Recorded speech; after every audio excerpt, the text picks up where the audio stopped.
What's up, guys? Welcome to Fresh Fit Podcast. We got a special guest in the house, Andrew fucking Tate, man. The legend. I'm in Miami. I'm in Miami. Fresh and Fit. Let's get into it, baby. himself. Let's do it, baby. The legend himself, Let's do brother. it. It's Let's lit. get it, man. It's lit.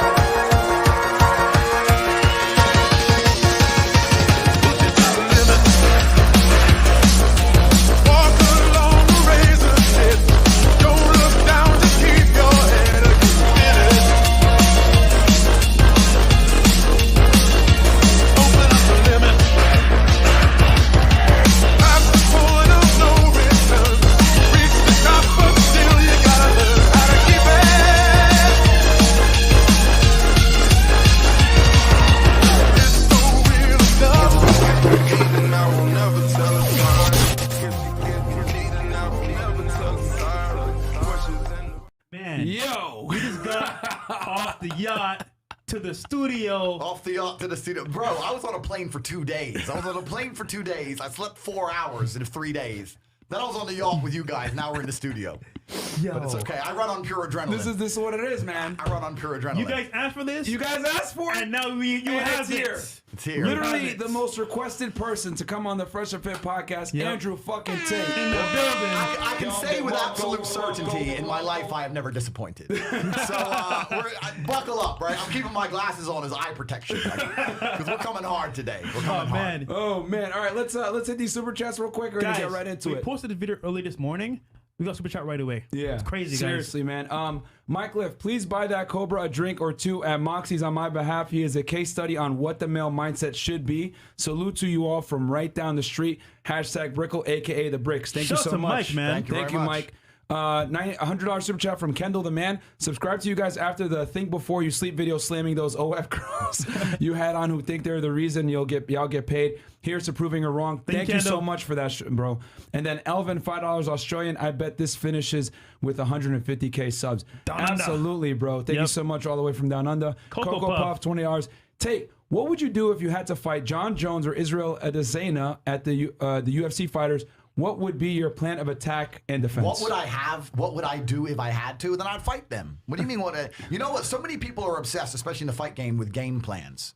And Mike Tyson said it perfectly, didn't he? Everyone has a game plan until they're punched in the face. I would train as hard as I could possibly train. I'd be in the best shape I could possibly be, and I'd get in there with the intention of fucking him up. Sorry, I don't want to swear. No, you with can't. the intention, No, you're good. With the intention of winning, right? Not enough people approach things in life with absolute tenacity. And if you approach anything in your life and you destroy the idea that you could possibly fail, which sounds easy, right?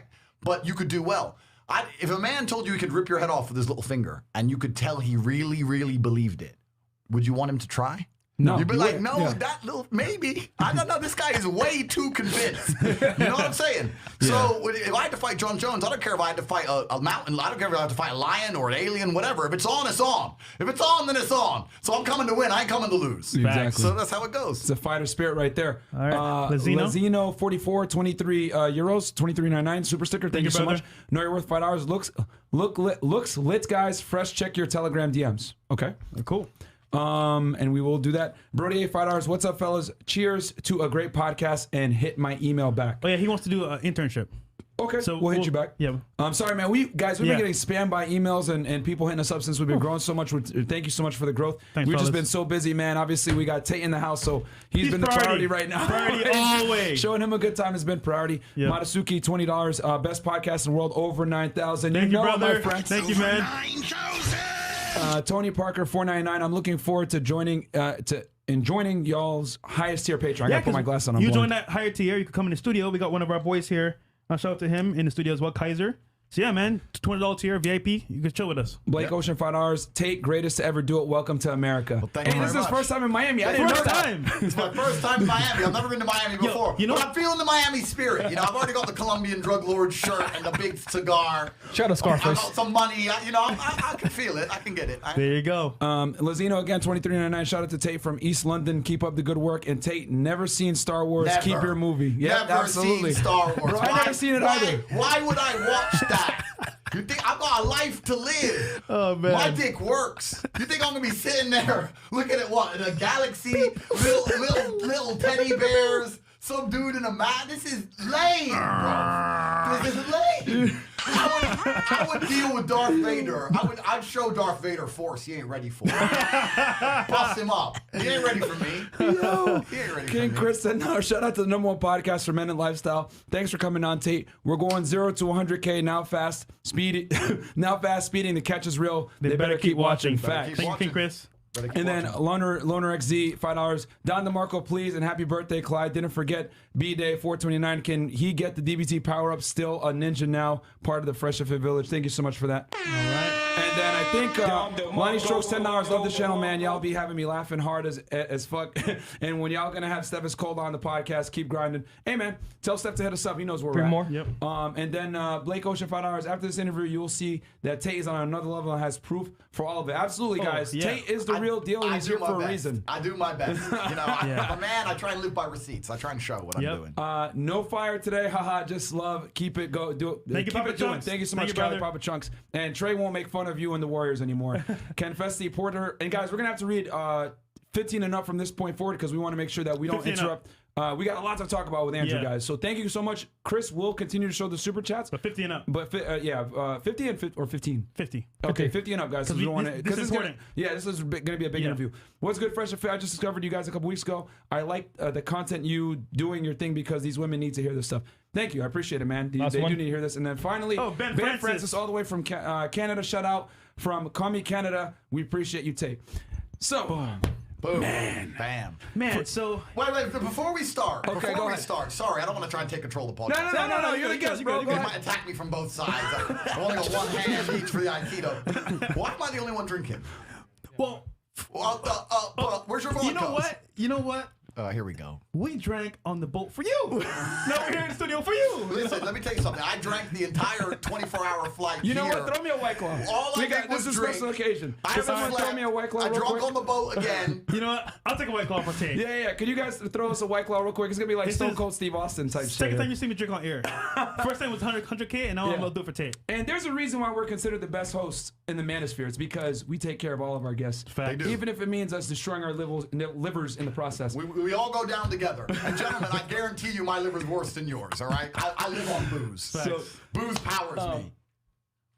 where's mine, Tom? And then, so I'll say this. So Andrew, for those that don't know Yep. who you are, that have been living under a rock, Yep. can you please tell the people who Andrew Tate is? Okay, well, I've lived an eclectic life, right? So I've lived many different lives.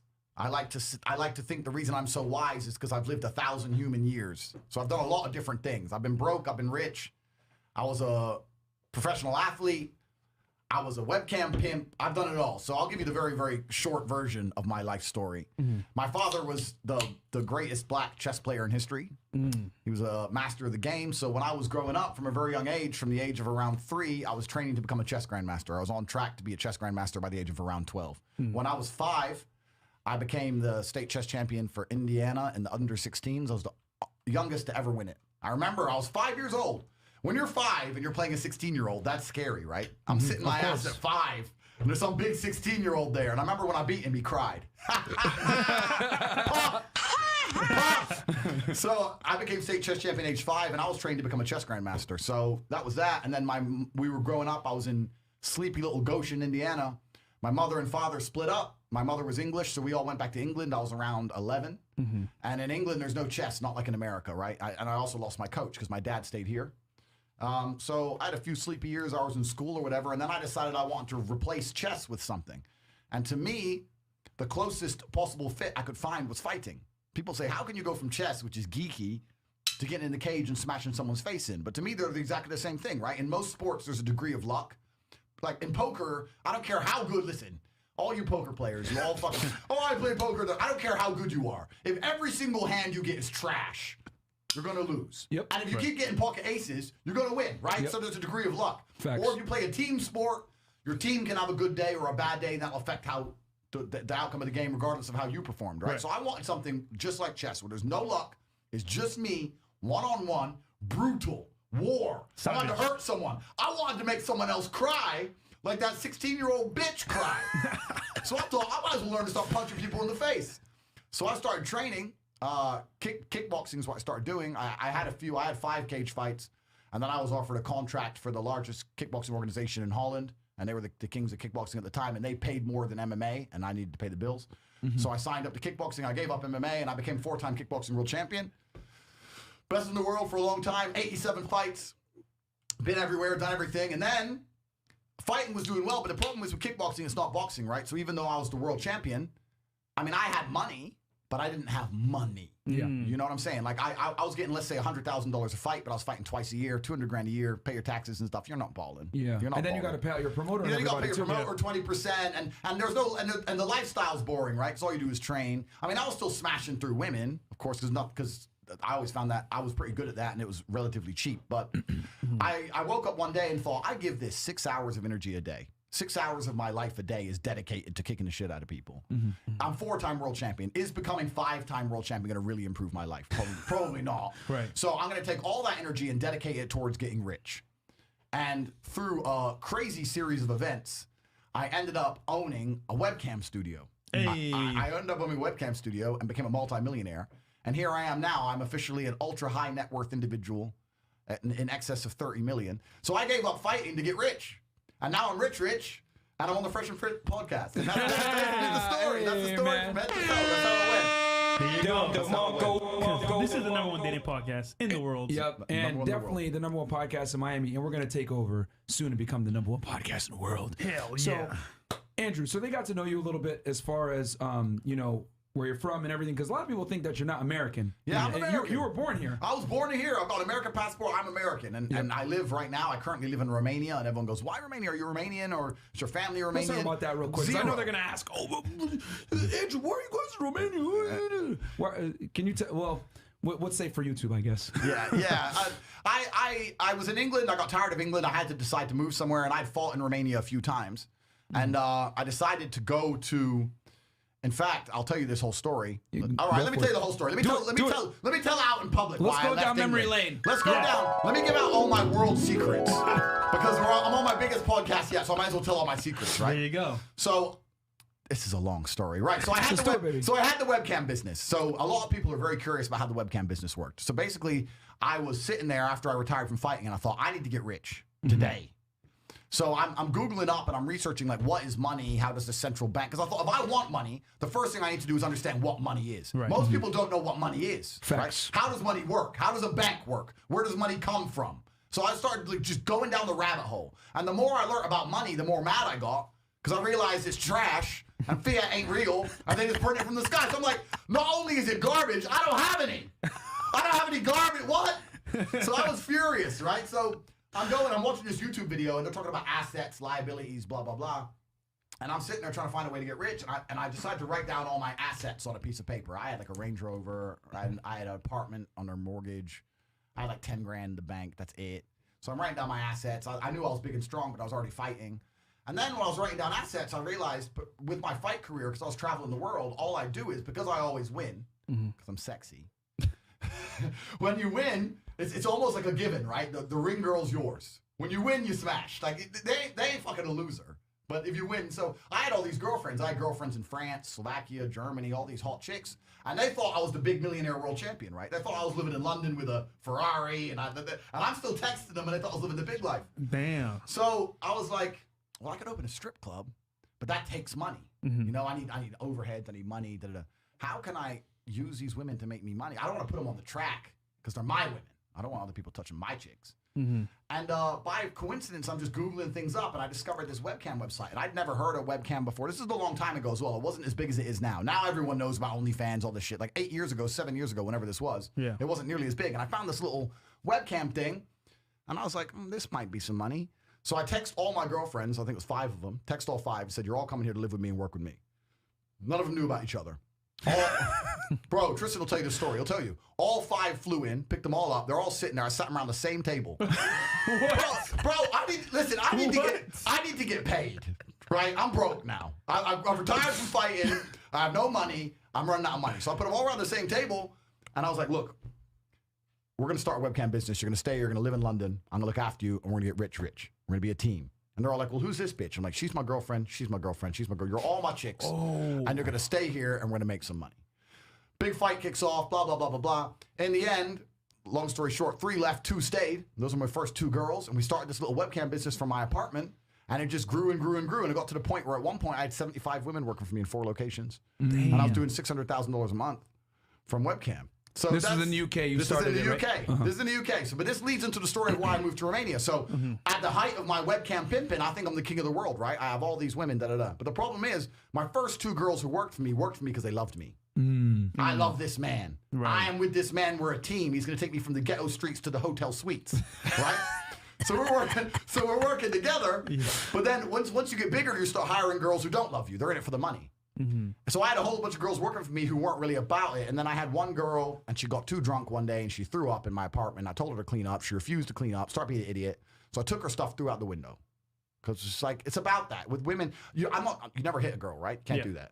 But if we learned that the hard way last week. You can't hit them. But if all the other girls see me be disrespected, they're going to lose respect for me. Facts. Right? Yep. So when she's like, I ain't cleaning that up, you get that. So I was like, look, I don't care. And she was my biggest earning girl. She made me on her own maybe $25,000 a month. Oh, shit. So I didn't want to fire her. And she knew I didn't want to fire her, which is more reason why I had to fire her ass.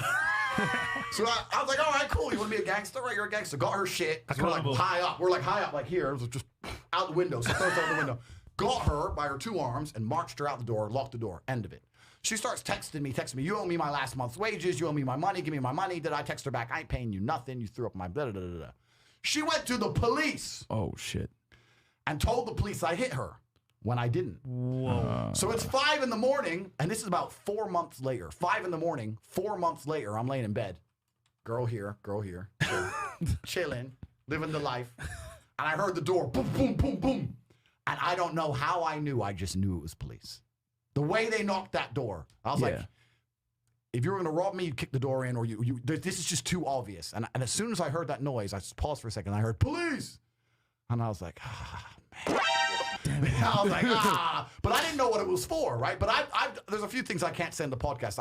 I've lived a varied life. Right, I've done some things when I had to pay the bills. Right. So I was a bit like, what's this going to be? So I flush my phone down the toilet quickly. Boom. This shit. I'm coming. So I'm trying to hide shit. I'm looking around. Like, what do I have to hide? Eventually, the door comes off the hinges. Boom. Police bust in. Yeah. Fully armored, helmet. Boom. The guy at the back had a clipboard of me standing there after one of my fights with a world title belt, and they sent like the big man squad, like the crazy man. Yeah. All the officers were like 6'6". Yeah. The big boys came. Damn. They sent all the niggas to get you. Yeah, all the British niggas. They sent the big boys. And I'm standing there like, okay. So I was like, who are you? And they're like, you're under arrest for a suspicion of assault of this dumb hoe. And I was like, wait, this is dumb hoe? They didn't, but I'm going to protect her anonymity because I'm a nice guy. Dumb hoe. So I was like, I didn't touch that dumb hoe. Yeah. And the police were like, well, look, don't talk to us. We just have to bring you in, talk to the investigator. So I went to the investigator. They kept me in a cell for a day and a half. They sent officers to raid my house, took all my electronics, took all my phones, all my laptops, went through my entire personal life, found 11 new things to raise charges against me for.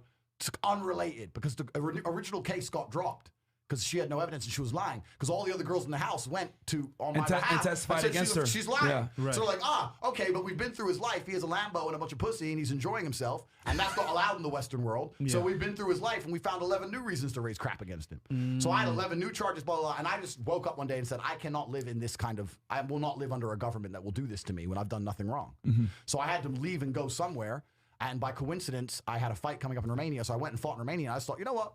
I'll hang around here for a few months, and then boom, 5 years later, I'm still there. So that's the long, varied story of how I ended up in Romania. See, so that's why I'm there. We're laughing about it, but just the power of one girl that is disgruntled or doesn't like you anymore, but a phone call could ruin your whole life. Bro, we laugh now and it's a joke now, right? But I was in a police cell looking at police time, right? I spent $450,000 on legal fees keeping my ass free.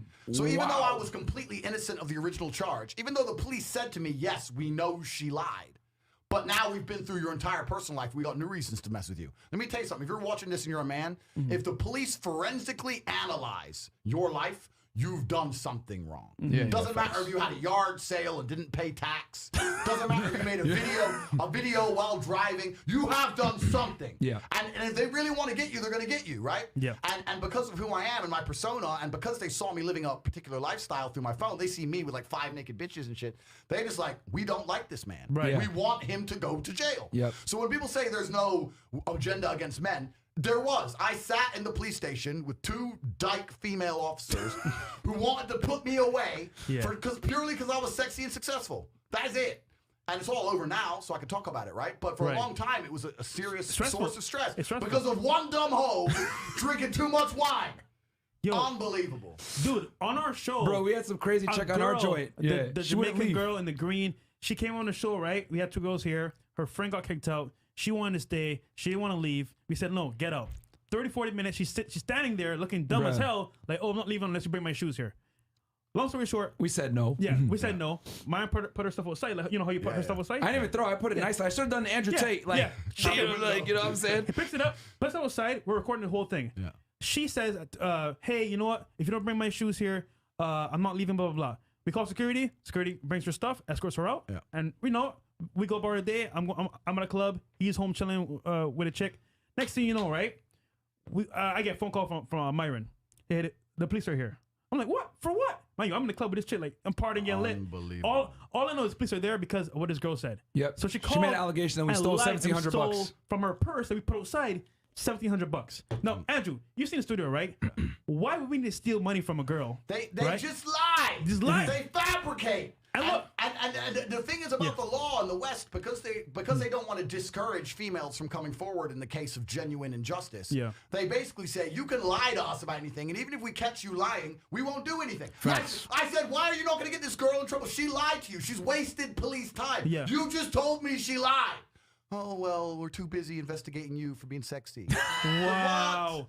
Unbelievable. And that's the Western world now. So as a man, when you talk about things like you guys are teaching, like dating and stuff, it's more than just I want to have girls, right? Yeah. This is survival. Yeah. If you're a man and you're not good with women, you're either going to end up divorce raped or in a jail cell. You need to be smooth. Yep. You need to know what you're doing. Facts. Head to toe. This is not a joke, right? So, man, I've lived it. That's my version of a Me Too story, right? Yeah. And what's crazy is that same girl messaged me like 2 years later asking for a job. I was like, you idiot. Yeah, are you stupid? Nah, like, nah. And here's the other thing too. Like, yo, that girl made the allegation, but me and Trey were smarter than her. You know what I'm saying? We right before we took her bag and gave her to security, we recorded inside of it. Bruh, nothing in there except for a shitty iPhone and like a vape or something. Like, bro, you're broke. Get out of here. We're gonna steal some money from you. All right, let's hit some of these super chats. I think some of them came in. We got one, right? No, we good.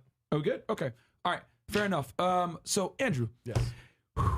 Man. So we talked about the background. Yeah. Your kickboxing background. Yeah. Toxic masculinity. Okay. Toxic masculinity. Obviously, I'm excited for this collab as well because it's Frank Castle meets the Cobra. Yeah. And me and you have a terrible reputation, right? Yeah. Me on TikTok, I'm the misogynist and the toxically masculine guy, and you are the guy that is toxically masculine all over the world. I'm a pimp, right? Yeah. I get told all the time, I'm a pimp and I exploit, with my webcam business, people like to think I exploited girls, which is, I like to say this and I want to make this very clear. That's the complete opposite of the truth. I empowered females to become rich. I help women become rich. I got rich, they got rich. We work together as a team. It's teamwork. If they all want to fuck me, then I'm sorry. But what's a bad thing? They're all going to come and say, oh, you forced girls. I've never forced a girl to do a thing. But Andrew, if they didn't meet you, they'd be on the street working at Kroger's or this is what I'd say. You know who my best workers were? My best workers were waitresses. Strippers are lazy. I wouldn't hire strippers because because webcam's like 10 hours a day. It's a real job. It's real work. Strippers just want quick money, right? Yeah. But a waitress understands real work. Yeah. I was like, look, you're out here doing real work for pennies. With me, you can do real work and get for paid. real money. Yep. These men think you're handsome, should pay your ransom. So it's like, come with the big G and let's get paid, right? So yeah, I never forced anybody to anything. It was all absolutely voluntary from head to toe. And they worked with me because they understood with me they'd make more money than if they did on their own, because I was a specialist and I had expertise. So yeah, I never forced a woman to do anything. So you have a bad reputation, but I have this bad reputation as a pimp. And all I did was offer women a job. Yeah. And I try and say, listen, the restaurant she worked in was pimping her harder than I ever paid. Yeah, facts, yeah. I paid her $25,000 a month. I gave her half her money. Yep. When you work for McDonald's, they don't give you half the money you ring up. $7 an hour. You know, so If that. So I'll tell you this. So, Andrew, can you tell us about toxic masculinity and what it is in your eyes? Does it exist? Is it a farce? Toxic masculinity. Because you're considered the king of toxic masculinity. Yeah, I've got that title. Yeah. Toxic masculinity is a term that was invented by women nobody wants to fuck to describe the men that the women do want to fuck. It's Damn, jealousy. son, where'd you find this? That's all it is. That's all it is. No, but on a real level, right, this whole idea of being toxically masculine is complete garbage. And the reason it's garbage is because it's a first world problem first.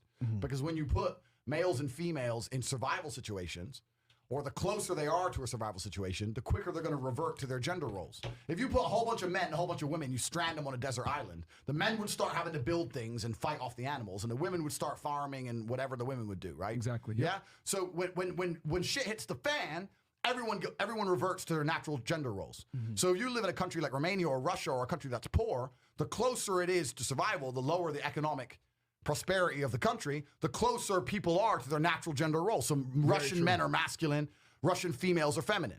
But in America, it's the richest country in the world. It's a first world problem. All the women get to be stupid and the men get to be pussies because it's just a first world problem. This whole idea of being toxically masculine is absolutely garbage. Nobody's toxically, listen, you're not going to call me toxically masculine if someone breaks in the house and I start spraying. No one's going to start calling me toxically masculine. No, there was no one called toxically masculine when they were fucking staying on the Titanic to die. Right? The whole thing is garbage, and it's just by women who are bitter and jealous, trying to insult and demonize men for being natural to their instinct. I don't want to rant too much, right? No, continue. I don't want to rant. Okay, let's go. Let's go. Hear this. The world we live in today tries very, very hard to refuse a man his natural instincts as a man. Yeah. And this is done on purpose. This is not done on accident. There's no war on men on accident.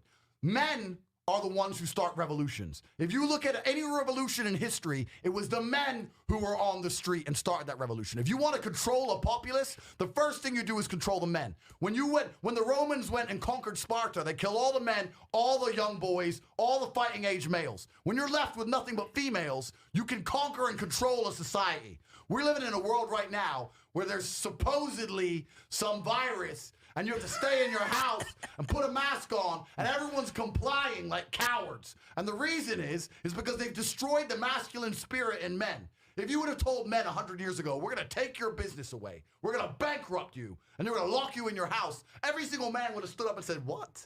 Who are you? You ain't listening to us. The people who are in charge of the world want to control the population. And the easiest way to do that is to remove the warriors from the populace. Facts. That's all it's about. So when men try and act in a masculine way, they're toxically masculine. They demonize us. And then another way they do is they try and shame us. Shame is another tactic. Oh, Andrew, when are you going to grow up and stop fucking all that hot pussy? Grow up. Who hurt you? Yeah, who like, hurt you? Who Yeah. hurt your feeling? I'm enjoying my life. Right? I'm enjoying my life. Like, and I enjoy the company. I'm not saying I can't be loyal if I have a girlfriend, of course. But also, if I'm single and I don't want to be loyal, I'm a full-grown man. I can make my own choices, right? Yep. Why should I be demonized or shamed for that? But they don't want that. They want men. We are the backbone of every economy. Facts. They want us to be worker ants. Facts. They want us to be semi-depressed with no fighting spirit to resist against the tyranny. They want us paying taxes as tax slaves in a sexless marriage with kids who don't respect us. No one talks about male depression. Nobody cares that the men are miserable. Nobody cares. As long as we pay our taxes and we don't divorce her because we're scared of losing the house, and we continue to raise those kids and sit there while she refuses to give you a blowjob more than once a year, that's all the government wants from men. Yep. That's all they want from us. That's it. And that's why toxically masculine or toxic masculinity was coined. It was another weapon, a weapon against your natural instinct as a man to rebel. That's what it's all about. Bro, don't DeMarco. Now you guys know why we have him on the show. Good shot from Fuck Tate. yeah, man. Good shot from Tate. Good shot there for Tate. Boom. Yo, Oh, that man. was That's facts, well said. 1,000%, man. That was one of the most epic rants. Yo, can we clip that? Let's clip that. Yeah, We're gonna dude. definitely clip that one. The definition of toxic masculinity, right there. Fresh, you got the next one. Okay, Oh, so hold Tate- on, fresh. Super chat. Oh, yeah, yeah. Colonel Sanders, $50 says, legendary motherfucking podcast. Best in Miami. In Miami. Best on earth. Absolutely, Thank you, man. Colonel. And if you guys, real quick, I got to plug his stuff for him. Guys, if you don't know who this guy is, CobraTate.com, Cobra Tate on Instagram. And also, he has a YouTube channel called Tate Speech. It's tagged in the YouTube video as well as Tate Confidential. Okay, guys? If you want to hear more rants like that, go to Tate Speech. Yeah, go to Tate Speech, man. Yeah. We fuck heavy with the Tates. And we're going to have Tristan on here, too, and we're going to have Chick. So don't worry. We got way more Tate content coming up. You guys think this is just the beginning, baby. So anything else, Chris, or we caught up? Yeah, we good. Guys, thank you so much for the super chats. We want to continue on with this awesomeness. Okay, so Andrew, a lot of people question your validity and they question how real you are. Obviously, that in itself is stupid, but another example is I've heard and seen that you've taken out Jordan Peterson's daughter. Now, can you explain that photo for me? Because I know it's been talked about on Twitter, on Instagram, but I want you to explain it yourself. What happened in that scenario? Because it's kind of mysterious there. With All right, okay, so first things first, right? Anyone who questions my validity is an idiot. And I mean that on a genuine level. Like, there's some other guys in this space who are trying to say, Tate isn't getting any girls. Oh, yeah, the multi-millionaire retired kickboxing world champion ain't getting no pussy. But you are with your YouTube channel. Shut up. Shut up. Who you think if women ain't fucking me, who they fucking? You? Completely, just these men are losers. If you insult me, you're doing nothing but destroying your own credibility. Because anyone with a brain would go, Tate, this dude, okay. I'm about it, and I've been about it. It's on video. I've kicked a bunch of ass. I made a bunch of money. I'm the real deal. That's the first thing. By the way, I was like, yo, Tate, let's hang out last night because obviously you came in, you were kind of chilling. Yeah. These guys were like three chicks, right? At the same time, I'm like, bro, whatever, man, whatever. Yeah. You know, I'm living my life, right? I'm living my life. I stay busy. But yeah, so that's the first thing, and I want everyone to know that because I really do believe I am still old school I believe I am a man of my word, and I don't say that like other people say that. I mean I'm genuinely a man of my word. When my father raised me, because I grew up in a poor family, my father was a chess grandmaster, but there's not much money in chess, and my dad loved booze, gambling, and women, right? So the money was out the door. So I grew up poor, and he said, "Listen, son, only thing I need to give you is your last name. You ain't getting no inheritance." My dad died with $11 in his pocket. Done. You're not getting no inheritance. I'm not giving you no money. I'm giving you your last name, and that's all you need. You're a Tate, right? When I was in school, I remember the SATs. I think it's the SATs. What did you do in 6th grade or something? I did the SATs in 6th grade, and they wanted to move me up 2 grades because I did so fantastically. And I came home to Dad and said, "Hey, Dad, I got 99.9% right. They'll move me up 2 grades." And he goes, "You're a Tate, of course." It's like whatever. Like the achievement to the average man is nothing. We're Tates, right? So I'm a man of my word. I'm a man of my name. If I'm going to sit and tell you, and all you people out here, I don't know you. If I tell you something, it's the truth. And I stand by that. So anyone who's going to come to me and say, "Oh, Tate, he's full of it," your name isn't worth anything. My name's worth something. I've worked for my name. I've risked my life in the cage for my name. Your name isn't worth a fucking thing. So don't talk to me about what honesty is. And let me say this too real quick for the people out there about Andrew and his word. He had some very important obligations today that he had to take care of. Yep. But he pushed those off to come out with us because he gave us his word. Hey, I'm going to come out. Yep. And it inconvenienced him. I'm not going to lie. And he came out and he hung out with us for several hours. Yep. We brought some ladies. And we had a good time. And yeah, the man is a man of his word. And guys, I'm here to tell you guys he walks it like he talks it, man. So yeah, I've seen that with my 2 eyes. We don't put anyone on here that isn't about their shit. Like, yeah, bro. Like, if he's capping, we like, but he's legit real. Yeah, this dude is a real deal, baby. So I do my best. Tell about Jordan Peterson. Tell about Jordan Peterson. You thought you could have made us. Listen. She's a nice lady. Nothing happened. I spoke to her a bit. She was in Germany, I think. I said, "Hey, Romania's not so far away. Come visit. We'll go see some castles. It'll be fun. We'll jump in one of my 17 supercars." And that's what we did. That's the story. Translation, I fucked the shit out of her. No! That's all it is. She's a nice girl. She's a nice girl. Yeah. And that's it. I'm not really a fan of her dad's. I know her dad said some smart stuff, and I know he said some cool stuff. I've seen a couple clips. I'm not a super fan or nothing. I've never watched him from head to toe or anything like that. But yeah, it is what it is. That's all it is. I'm not going to say any more than that. So sorry to give a boring answer, but that's the answer I'm going to give. I got a question for you, Andrew. Yeah. So obviously, kickboxing, multimillionaire, world traveler, badass dude. Used to own a webcam company with a bunch of models over 70 plus. Yep. What are your views on the dating market in today's day and age? Okay. What your biggest differences are between being in Eastern Europe, where you're currently at, and the West? Because you've obviously traveled, what, 70 countries? 72 countries. 72 countries. Yep. You've been all over. Yep. Can you tell us what the sexual marketplace in your view is right now, and then the difference between Western society and, I guess, less Western societies? Yeah, so this is a really good question, and I think it is getting harder and harder for men. Facts. I think it's getting so much harder for men. And the reason it's getting harder is because I believe that the sexual marketplace has been completely globalized. You still have men out here who believe that if they go to a small town, they can meet a 10 out of 10 who likes to cook and play with the sheep and doesn't realize how hot she is. That's all gone. Instagram alone, that one app has killed that. Boom. Listen, I was in Transnistria. You're like, where's Transnistria? What the hell is that? Exactly. Transnistria is a breakaway micronation at the fall of the USSR, where a part of Moldova wanted to be, I think it wanted to stay with Russia, but Moldova turned to be pro-Romanian, and it's about 10 square kilometers, right? So I'm in Transnistria, which is probably the poorest place you can find on continental Europe. They have their own currency, their own passport. It's worthless. The average salary is like $75 a month. It's like a war zone. It's dangerous. There's AK-47s everywhere. Google it up. Look it up, right? And I'm talking to this girl, and she was a legitimate 10. And I added her on Instagram, and she had 220,000 followers.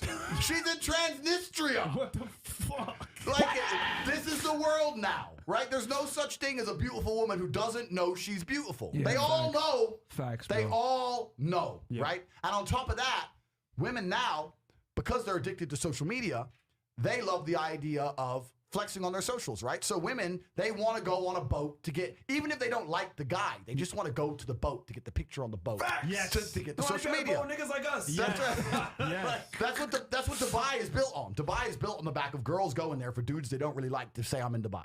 So the whole city's built on that, right? So we now live in a world where women have higher expectations because they want to flex and they want to show off and they want a man who can provide certain things. Plus they have unlimited choice because their inbox is constantly full. Plus they know they're beautiful, right? Plus they add filters, so every 7's a 10. And this is the world we live in now. So if you're Joe Schmo, it's extremely difficult. Facts. Yep. You know, the biggest problem about being a normal guy is that any girl you fucks normal guys, meaning that everybody's competition. Now the guy who works in KFC is competition. You understand? But when you're a G, the girls who fuck with the big G's only fuck the big G's, and there's less of us.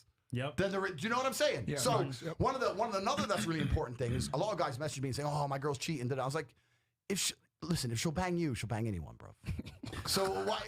Of course, like shit. no, but not in a horrible way. Not in a horrible way. But I'm saying if her standard is that at that point, there's a whole bunch of dudes out there who could scoop her, right? But if you're with girls who are used to a certain standard of man, for them to replace you is exceptionally difficult. Yep.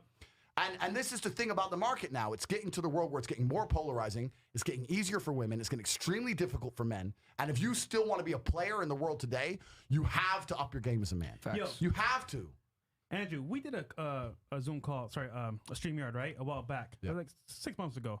Me and you on my previous channel. Yeah. And we talked about Instagram game, right? Yep. So just adding to what you said earlier, I feel like most guys don't want to upgrade their game.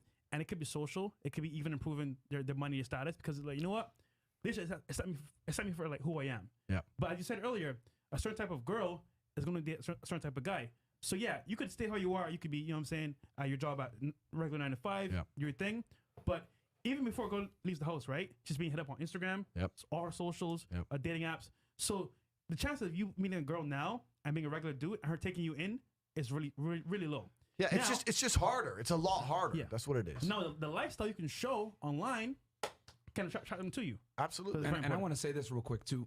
Andrew, you made a fantastic video, which I agree with 100% a couple years back. Why men must pay on dates. Yep. And, you know, people might say, oh, Andrew, you're a simp. Man, you're a simp. You pay for dates. Listen, guys, if you're really dealing with baddies, bro, and they have the options that they have with Instagram, we're explaining to you guys that attractive girls, even like average girls, have access to very high value men. Yep. You're out here telling me that you're gonna get a girl that's genuinely attractive to go out with you and like feed the ducks on some bum nigga shit? No, like you're gonna ask her to pay half? Like what? Like, the most embarrassing What? Like, and this is a misconception. Facts. And this is the problem with the red pill, right? There's a whole bunch of, I don't consider myself necessarily a red pill guy, right? I was a guy who was a kickboxer, made a bunch of money with a webcam business. I've kind of fallen into this space, right? But a lot of these red pill guys are like, yeah, if you pay, you're a simp and all this crap. Listen, like you said, if you're sitting there with a very beautiful woman, you cannot be asking her to pay half of a date. That's embarrassing. The most alpha male thing you can do is whip out a debit card without looking at the price. Boom, boom, boom. teach that Onto here. the Yeah, net. we do. That's what you do. And the crazy thing is, all these guys who talk about, saving the West and gender roles are the same dorks who are going to sit there and go, oh, you shouldn't if you pay for it, you're a simp. Facts. Well, I thought it was gender roles. Yeah, you're bro. a man. You can't accept half the masculine burden, right? And then expect women to be fully feminine. Absolutely. You have to, if you guys want to play this game of, feminism accepts things that they want, but won't take responsibilities of other things. You got to take it on the male side too. You want feminine women? That means you got to adhere to your masculine traits as well. And guys want to be able to play the 50-50 bullshit, and it doesn't work that way. No, you know it what I'm saying? I guarantee you, the guys that are making girls pay half are banging 4s and 3s. Yeah, facts. The guys Fours that are and paying threes, the bill and being a man about it, 9s and 10s. Because No, guess what? facts. They're not going to tolerate you paying half because once again, their standard is way above the average guy. So Thanks to the internet. Exactly. So They're talking to guys like him. Like, And one of the least attractive qualities as a man, one of the least attractive qualities you can show as a man is frugality. yes, But very now, true. it's not saying you're not smart with your money. Not saying you don't invest. There's a difference. But there's a difference. But if you Facts. come across as frugal or cheap, that is super unattractive. And it's not unattractive because the women are gold diggers. It's unattractive because it shows you have a scarcity mindset. Yes. I'm scared. I'm a little punk. I'm afraid if I spend this extra $3, then you're just advertising you're a punk. You're saying I am a punk. I'm scared. That's the worst thing you can do is come across as frugal. I'm not saying you have to blow all your money on every date, right? Yeah. You can go on a normal date, but if you come across as frugal or cheap, if you tip shit or you're just cheap, that's the number one turnoff for women is a cheap dude. Nobody wants a cheap dude. I don't even want cheap friends, right? So like you're saying, if you're a woman, you have all these choices. Why are you going to be rolling with some cheap dude? You're like, what? He's cheap on the first date? I'm going to be with him for the rest of my life, Mr. Cheap? Yeah. Come on, you got to get that out the window. And here's the other thing too. Like we tell guys all the time. Like we're not telling you guys to blow the bank, right? Obviously, a lot of girls are out here. They're sharks. They'll use you for your money, whatever. Yep. But that's why you got to plan the date and make sure you set it up in a way where you're not going to overspend or do anything stupid. Because most of the time when guys overspend on dates, they let the chick pay. They let the chick pick where they're going to go. Yeah. Well, what's she going to say? Oh, take me to Sobe's restaurant. Oh, take me to Fleming's. Oh, take me here. Of course. Then you're going to end up paying a shit ton of money. So see, this goes back to being in frame, having confidence. Look, you might not be the best looking guy. You might not have the best built. But at the same time, if you're confident and you have the money to pay up for a date, you plan that date. Once again, she can see you as a real man. And once again, regarding that as well, think about this, right? If you don't pay for a date, you ask her to pay, she's gonna look at you like, yo, what if I don't have any money? yeah, that's true. a lot of these chicks are broke. Yeah, facts. bro. A lot of them are broke anyway. Yeah, so if you don't pay, brother, I'm sorry to say, they ain't smashing you either way. So Big facts. So Andrew, I'll tell you this. So we analyzed the global sexual marketplace.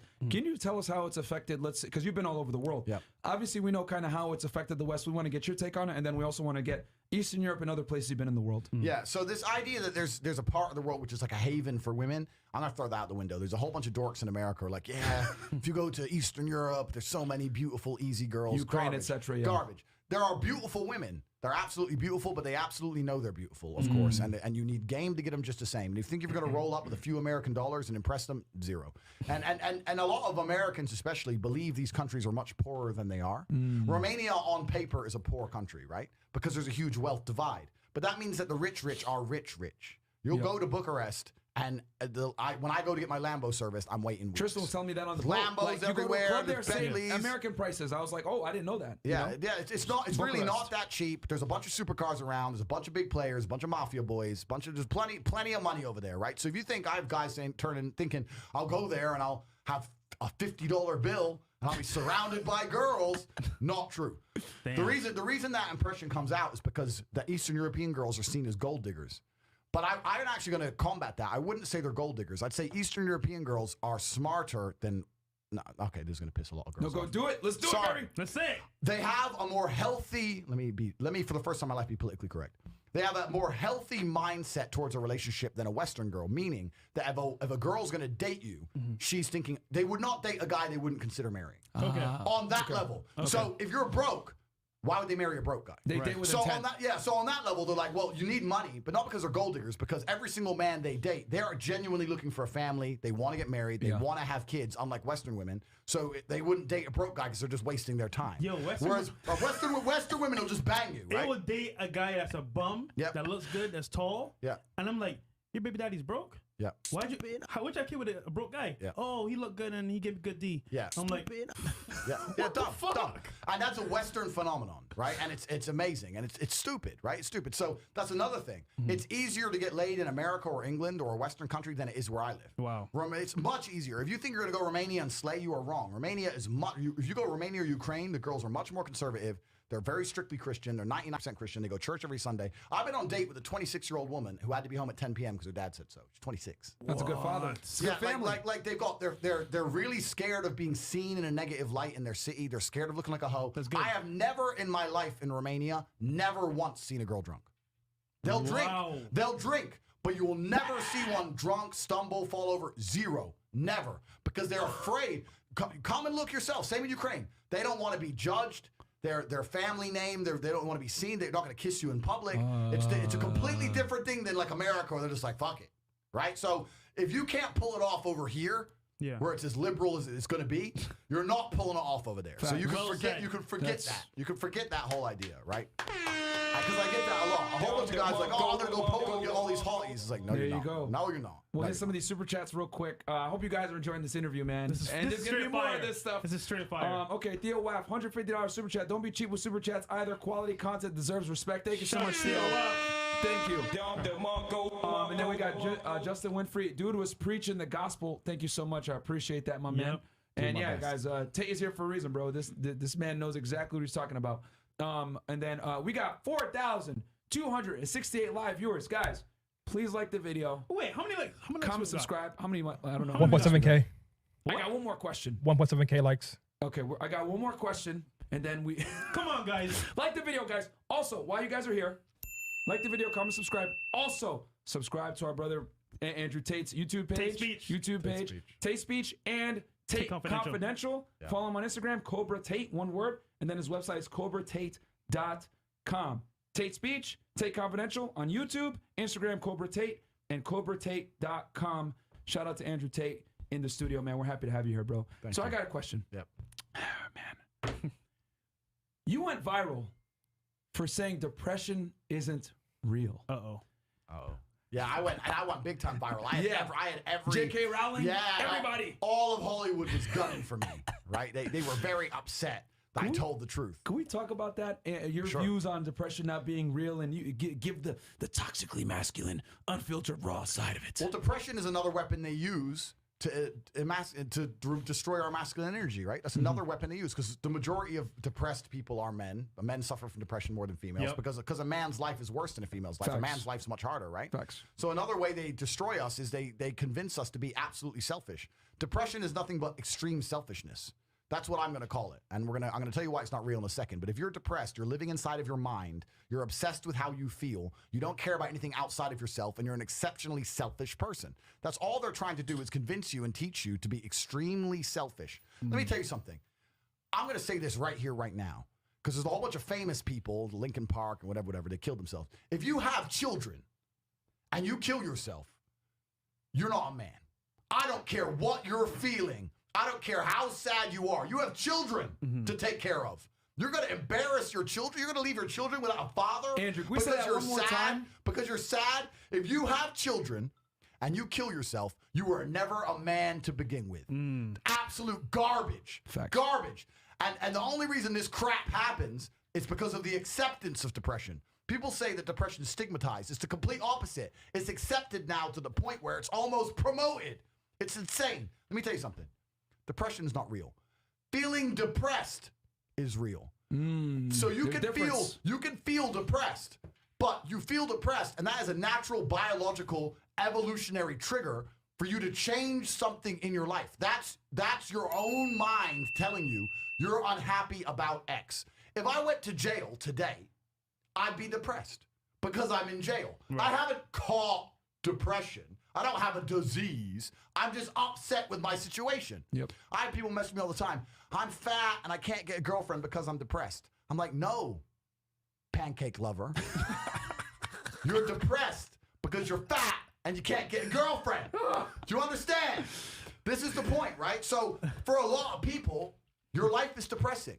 A lot of you out there, if you're sitting there and you say you've suffered from depression, you probably live a depressing life. You probably live a depressing life. So if I was you, I'd be depressed. But if you were me, you'd be happy.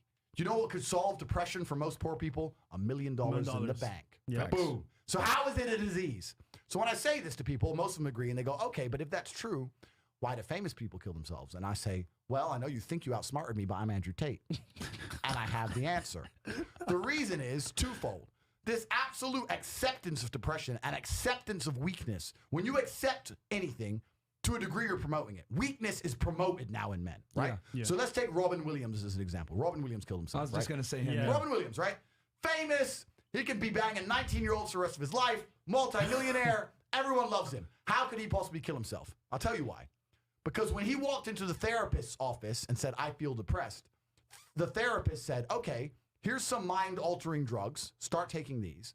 And then I need to see you 6 hours a day, every day, and we're going to talk about sad things for the next 10 years. Because he was in therapy for 10 years. Oh, God. If I had to take mind-altering drugs and talk about sad shit for 6 hours a day for 10 years, I'd kill myself. But if he would have walked into the therapist's office and the therapist said to him, you're Robin Williams. There are people in the world with no food. Yeah. There Facts. are families in Syria. I say this there every are time. school buses being bombed in Yemen. There are people who lost their entire family in a car crash today. You're Robin Williams and everyone you love is in perfect health. You're a selfish idiot.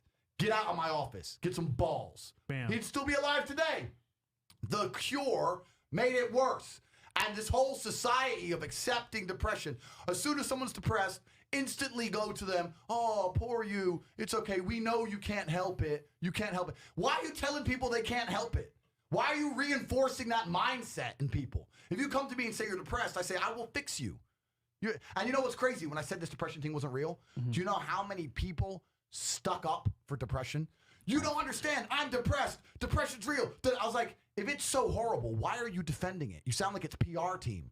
Why, what? I thought it was ruining your life, but you are desperate for me to believe in it. You want me to believe in it. You're sticking up for it. You're defending depression, trying to convince me it's real because it's your cure-all excuse for failure. When you're depressed, you can fail in every human metric. I fail at everything, but I'm depressed. It's not my fault. No, you're a failure. That's all you are because you're not trying very hard.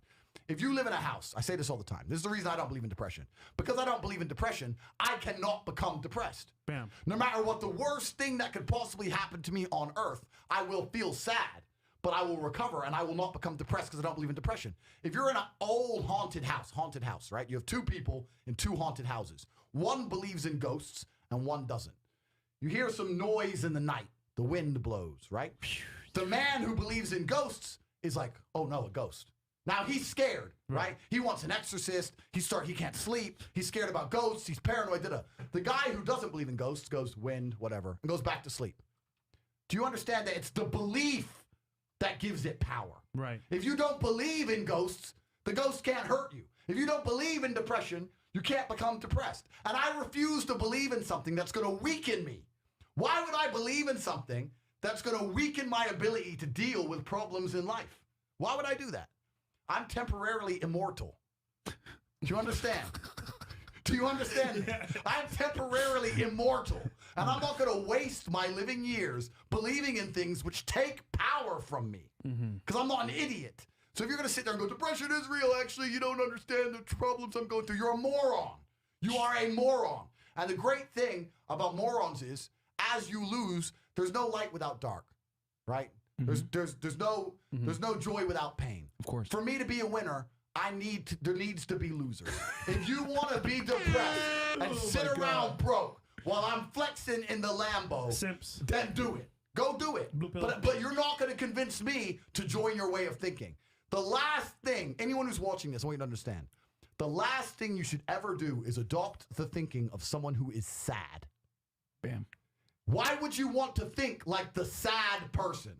I'm sad and I'm semi-suicidal. You should have the same views and beliefs as me.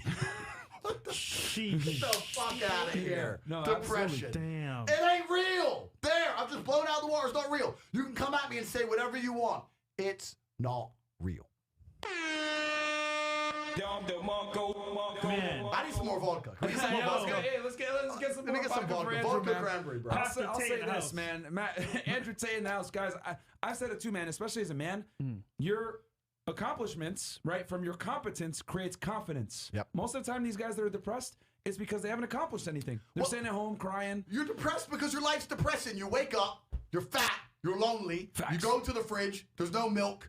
I can't even have Cheerios. That's it. I'm depressed. Of course. Yo. That's because you're living a depressing lifestyle. If you woke up sexy, like me, you'd be okay. But this is the thing. As a man, you need to build your value. This has all been discussed a million times before. All the things I have are things I've got myself. If you have nothing worth having, you're going to live a depressing life. I don't believe in depression. I refuse to believe in depression. It is not real. Bro, I've been there at a point where, like, you know what I'm saying? Like, I'm not like the best looking dude. Yeah. I know that. I'm not like the best in shape guy. Yeah. But at some point, you know what? I have to improve my life. Yeah. And maybe hitting my goals, you know what I'm saying? Making more money. That made me get confidence. Yeah. And that alone took me out of that state. And I didn't stay in that state. That's very important what you said. Yeah. So. Yeah, feeling depressed is real. This is Yeah. what people could get confused. You can sometimes feel depressed, but you do not have an imaginary disease called depression. You just need to change something. Why am I surrounded by ninjas? I've done this well. I'm depressed right now because you guys didn't like the goddamn video. Like the video right now because depression isn't real and they need to get over this. And if you don't, fuck. Fresh, switch it to Fresh. He's getting out his weapons. Like the video right now. You know what? If you're depressed right now, let's start with this nut. Yeah. Yeah, we ain't fucking around, niggas. We ain't fucking around. I feel like I've been here before. Surrounded by ninjas. This is like the story of my life. As a matter of fact, Story of my life. What am I gonna do? Aikido. Ninja Aikido. Ninja Aikido, yeah. There you go. Because we don't know how to use these things. Do I have I any- don't know. Oh, shit. What the? Yo. I have a Oh, few. shit.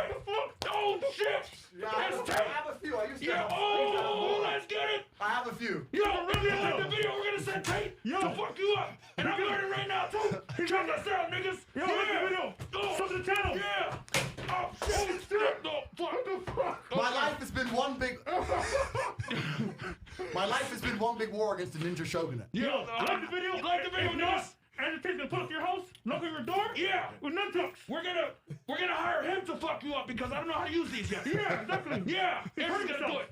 Let's Yep. get out of here. Real good. Finish. Like the video. Okay, yeah. Like the video, niggas. Let's get out of here. This is a strange. Segment. I mean, there's been a time in my life I was walking through China, obviously because I've lived for 5,000 years. I was by myself as I walked through the land, getting in adventures and talking to people, where I was surrounded by ninjas, and I had to dispatch all 10 of them with my bare hands.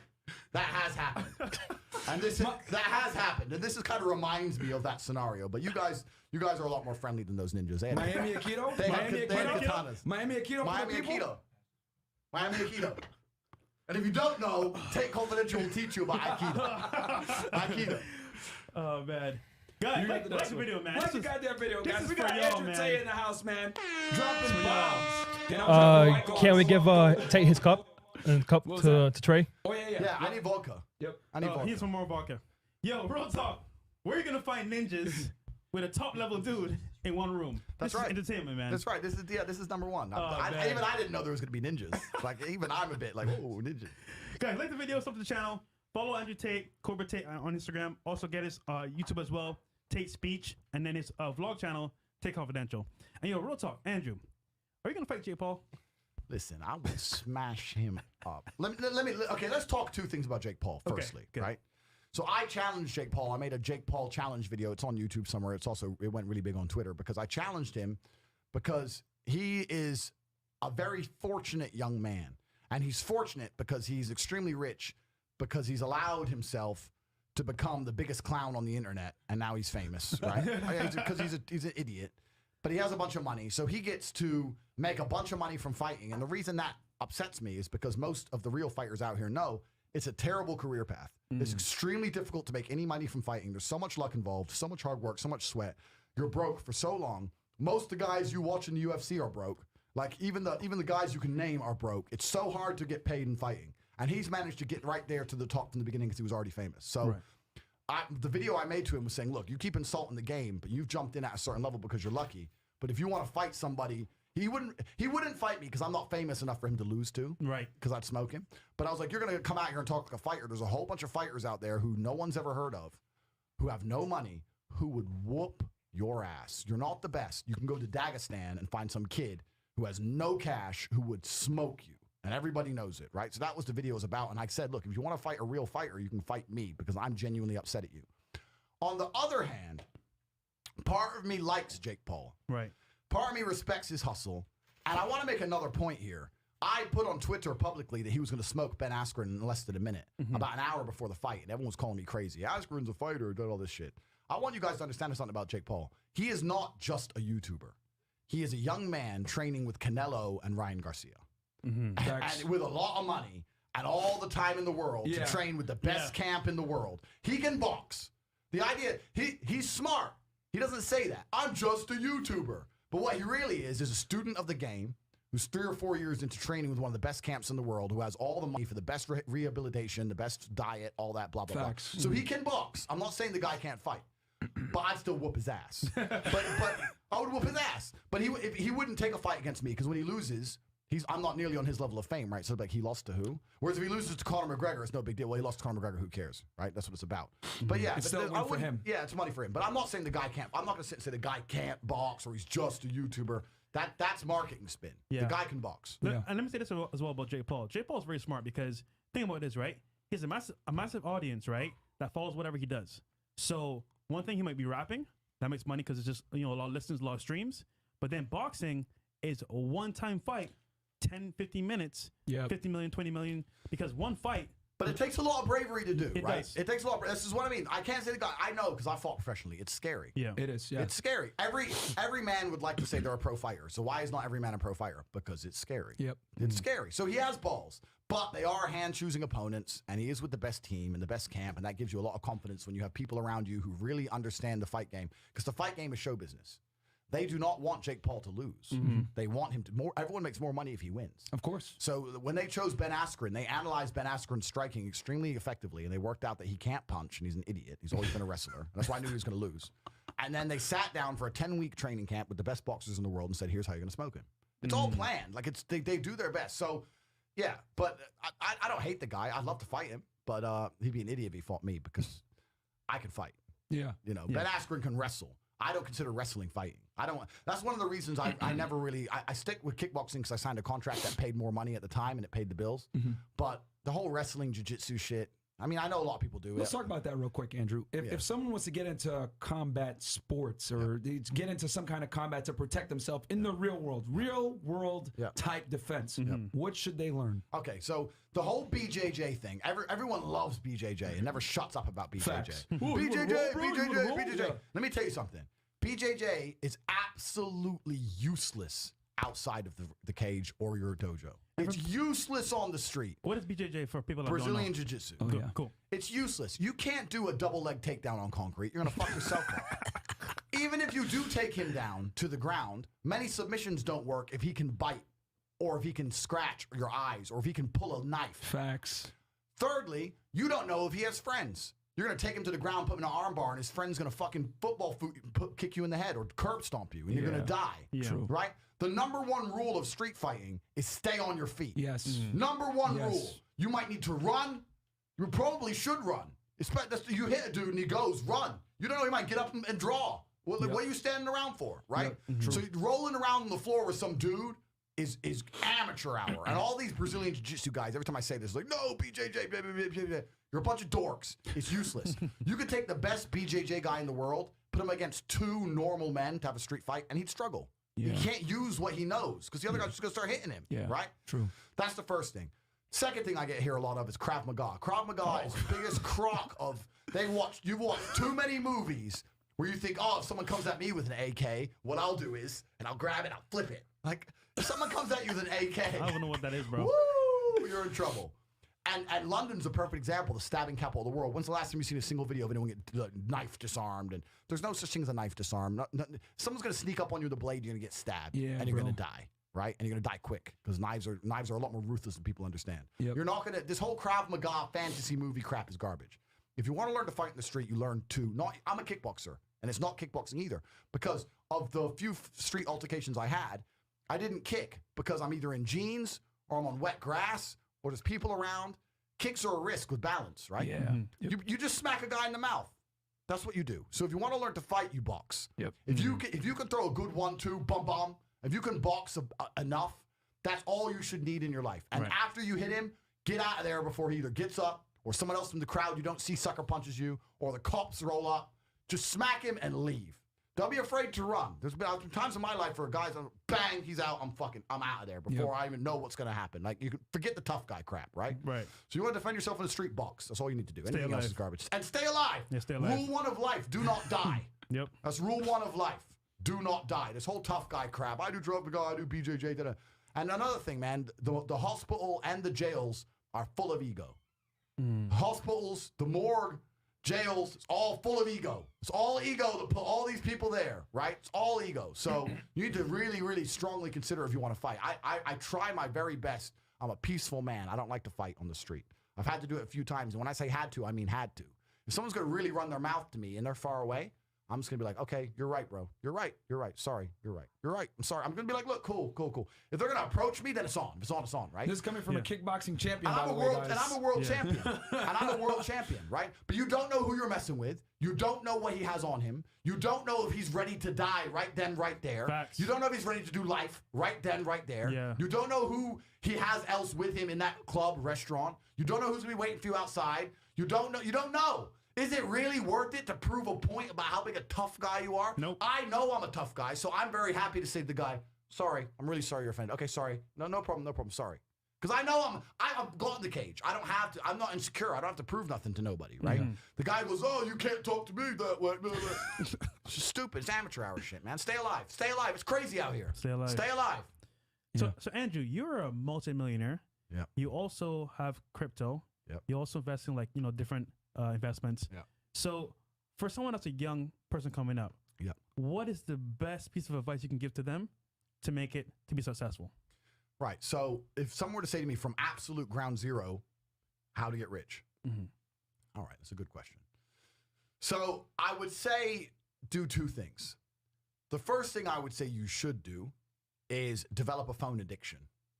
And you should develop a phone addiction, but you should refuse to consume content and only create content. Genius. So it doesn't, I will say right here, right now, I have a genuine phone addiction. Me too. 9-10 hours a day screen time. Me too. I live on my phone. I'm on my phone. That's where the money is. That's where the pussy is. Facts. So where else am I going to be, right? I'm on my phone. You see me. I'm always just on my phone, right? I have a phone addiction. But I'm not consuming a bunch of crap, right? I'm producing on my Twitter account. I'm constantly tweeting. Doesn't matter if it's just tweets. Doesn't matter if it's TikToks. Doesn't matter if it's YouTube videos. Produce. Yep. If you spend all those waking hours producing, eventually people will pay attention to you. Yes. And we live in an attention economy. Yep. This is the economy we now live in. It's no longer about competence like it used to be. It's not even so much, it's about attention and it's about network. It's those 2 things. It's who you know and it's how many people pay attention to you. So if you develop a phone addiction and you refuse to consume and you only create, you'll start to attract attention sooner or later. And when you can do that, there's usually lots of different ways to monetize it. So if someone came to me and said, I have nothing, no skills, no money, nothing, and I had to get rich, I'd say that's what you should do. You should get a phone and develop a phone addiction and you should start to create. Look at you guys. 6 months ago, you started to create something. Yeah. Now here we are. Bang. You have to create things in the world we live in. You have to create things. When you create things, you'll get attention, and you can always find a way to monetize attention. Jake Paul has monetized attention. Yes. That's all he's done. He hasn't made his money being the best boxer. He's monetized attention. You have to find a way for people to pay attention to you. From Vine to Instagram to YouTube. Yep. You know? Yep. And no, that's fantastic. Bro. Yeah, that's I never money. thought about that. Yeah. And networking is very powerful because once again, you might know one thing, but your buddy over here, he's smart at investing. He's smart at, Yep. like for example, I feel like most guys are very ego-driven, Yep. and they think they know everything. Yep. No, you don't. Yeah. You're good at one thing. Let's say you're good at marketing. Your buddy's good at finance. You put that together, you got a team now, and that makes you grow. Yeah, and let's talk about network quickly because I run a network on CobraTate.com. There's the War Room, which is a network of mine. So networking is extremely important for a couple of reasons. If you were in a room with ice cream experts and all they talked about was ice cream, how to make it, how to store it, how to move it, the different flavors, the size of the cartons it's in, how much it costs to produce. If all they talked about was ice cream and you were in that room, Sooner or later, when someone comes to you to ask you something about ice cream, you're going to know the answer. Yeah. But you're going to accidentally know some shit about ice cream. If you're in a room of people who only talk about money, do you understand what I'm saying? Yes. So you need to be around people who are about it. And the problem is with the people out here, everyone has a dream, but not many people have a plan. A dream and a plan are different things. When you say to guys, do you want to be rich? Yeah, I want to be rich. How will you get rich? One day when the shit comes in. So you can have a dream with no plan. When's the last time something fantastic has ever happened on accident? When's the last time you've seen a big jacked dude and you say, hey man, how'd you get so jacked? And he goes, dunno, oops. Dunno, it just happened. No, he planned it. He went to the gym, he ate a certain way, he planned his meals, he had to make it happen. It's exactly the same with getting rich. You need a plan to get rich, right? Most people everyone out there has a dream, but very few people have a plan. Yep. If you're surrounded by people who have a plan to get rich, and you provide value to them in some way, because they're not going to drag you up if you ain't doing nothing, because that's what friendship is. Friendship is value exchange. Yeah. If you provide value to them, sooner or later you're going to begin to make money. Let me tell you something. When I was broke, and like I said, I have a bunch of money now. I was broke. This is not like I was broke, but from like a middle-class family. I was broke, single mother, public government housing, no car. I had to run to the gym, broke. When I was flat broke, the only of my friends I'd sit around and talk to with my friends who would talk about money. The guys who would sit and talk about video games or sit around and talk about football, I wouldn't hang around with them. I only used to sit and talk to my friends, talk about money. None of us had any money, right?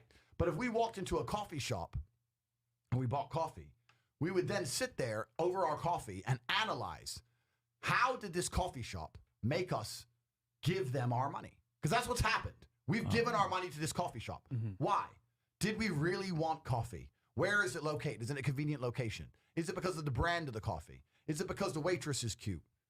Why are we in this particular coffee shop? Why didn't we go to that one? Why are we in this one?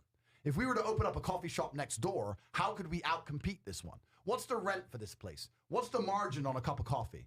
Everyone in here's a man. If you notice, everyone in here's a man in a business suit. Why is the person serving not a hot girl? Why is it a guy? Do they sell sandwiches? Do they sell cake? Like, start to actually think. Think about the money. And then if you do that every single time you spend money on anything, you're going to end up realizing there's tons of gaps. There's gaps in the market everywhere. You'll start to sit there and go, you know what? I could open up a coffee shop right next door to this fucking coffee shop. Change this, and this, and murder this place. But people don't think about it. People just give their money away all day, and it never even crosses their mind about how they were convinced to give their money away. Yeah. You know? Because if you want to get rich, you're not the Federal Reserve. You can't create money from the sky. You need to convince other people to give you their money. So every time you give your money away, work out why. Yep. You know, so you need to be surrounded by people who think this way. You need to adopt this attitude. I've always had it even when I was poor. You need to start to realize that the traditional methods of creating wealth, which are advertised to you, are a scam. The idea that you can just work really hard, save up, get a mortgage, and in 35 years pay the house off, and then you'll be rich. That's not real. That's what your parents did, right? The average cost of a house during your parents' era was like 4 times the wages or 5 times the yearly wage or something. Now it's completely out of control. Yeah. It's completely out of control. And patience is another thing I'll make a big point. Patience is a huge enemy to getting rich. I don't care what these Gary Vee and these dorks, because Gary Vee's a nerd. Gary Vee's a nerd, right? He may have some money, right? But if I were to grab him by his neck, hey, bro, you got to be really tough and you got to really work hard. Shut the fuck up. Pussy. He's a bitch, right? So when all these dorks are talking about patience is what they tell the slaves to convince the slaves to keep being slaves. That's what it is. If I was in charge of the world, right, and I had a working class of slaves, which is what the working class is. I don't use that word slaves unironically, right? You're slaves, and I'll tell you why. If I can create something from thin air, and I can create unlimited amounts of it, and I can make you give up your life for this thing, you're my slave. If I could create dollars from thin air, unlimited amounts, and I can make you sacrifice your life. Fiat currency. Make you sacrifice your life for a tiny percentage of what I can create from thin air, you are my slave. Because even if you say no, I'll say, I'll give you some more. Oh, okay. Oh, here's some more of the free thing I make. Here, Go do it. Go clean the streets, idiot. You're a slave, right? So the slaves, what they do to keep the slaves being slaves is they advertise patience.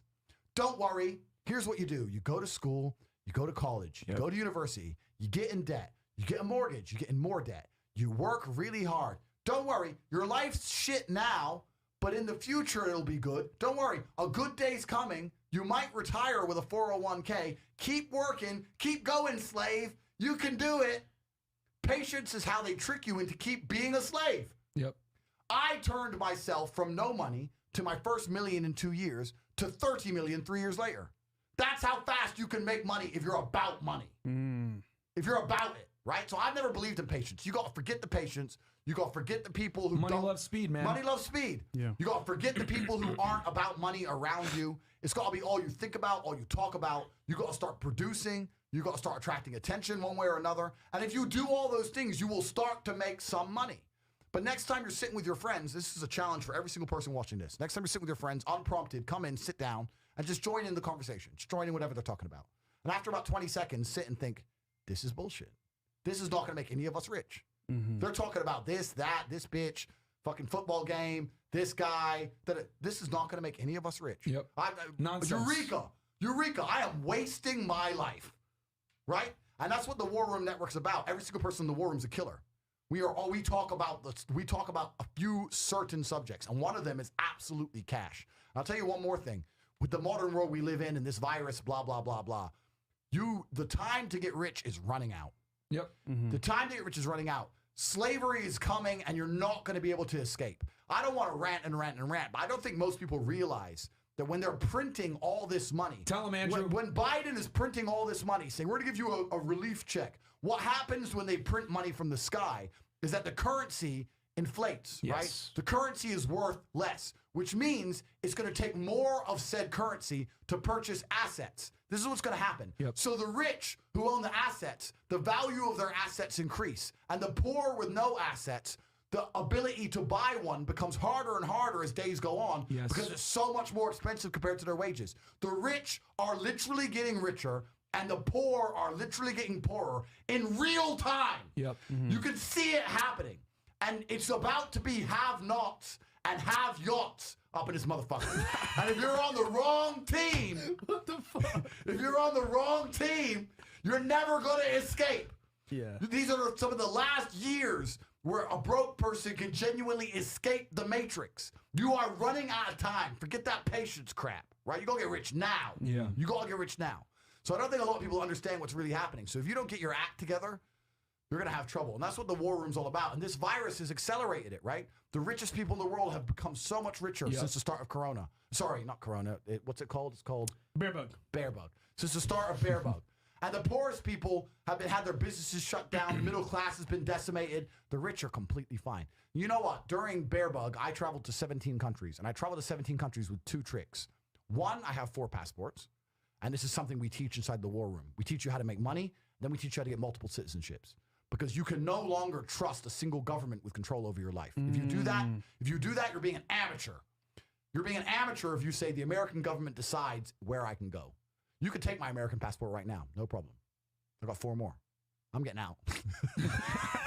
I'm getting out, right? Unless you're on Interpol top 10, the world's not as connected as you think, right? They ban a particular passport number. You can have a different passport. Imagine this. Imagine if you were extremely sexy, kickboxing world champion, caramel, gorgeous. Imagine you were to get a passport in a country, let's say, I don't know, Estonia. And then imagine you legally changed your name in said country.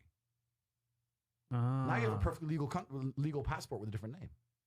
Wouldn't that be interesting? Very interesting. So there's a whole bunch of things you can do to put yourself beyond control of a government. And I teach this is what we teach inside the War Room. Because the idea of living off-grid isn't real anymore. You can no longer live off-grid. So the only thing you can do is live on so many grids that they can't contain you. So during this bear bug, when we weren't allowed to travel, I've been to 17 countries. And I did that because I had so many passports that one of them was always permitted. And secondly, private jets. Because I'm rich. And this is the point I'm making. If you want freedom in the future, in the new world that's coming, if you want to be a free man, you need to have a bunch of passports and a bunch of money. Because it's about, like I said, have-nots and have-yots. It's about to be people like me doing whatever we want, ignoring the rules, and the other people, oh, it's lockdown again. I guess I better go home. Yeah, exactly, right? Which one do you want to be? Yeah. It's a serious question. Which one do you want to be? And this is what we teach in the war room. We're teaching all about residencies, multiple passports, and how to make money. So making money is a key component to freedom. And this bear bug thing has shown you how quickly they will lock you in your house. Facts. They will lock you up in jail in your own house. Last year around this time, 100% lockdown. You couldn't do nothing, bro. And if that doesn't scare you, then there's something wrong with you. Because what's scary about it is everyone listened. Yeah, bro. Yeah. And everyone listened because they've destroyed the masculine spirit. Boom.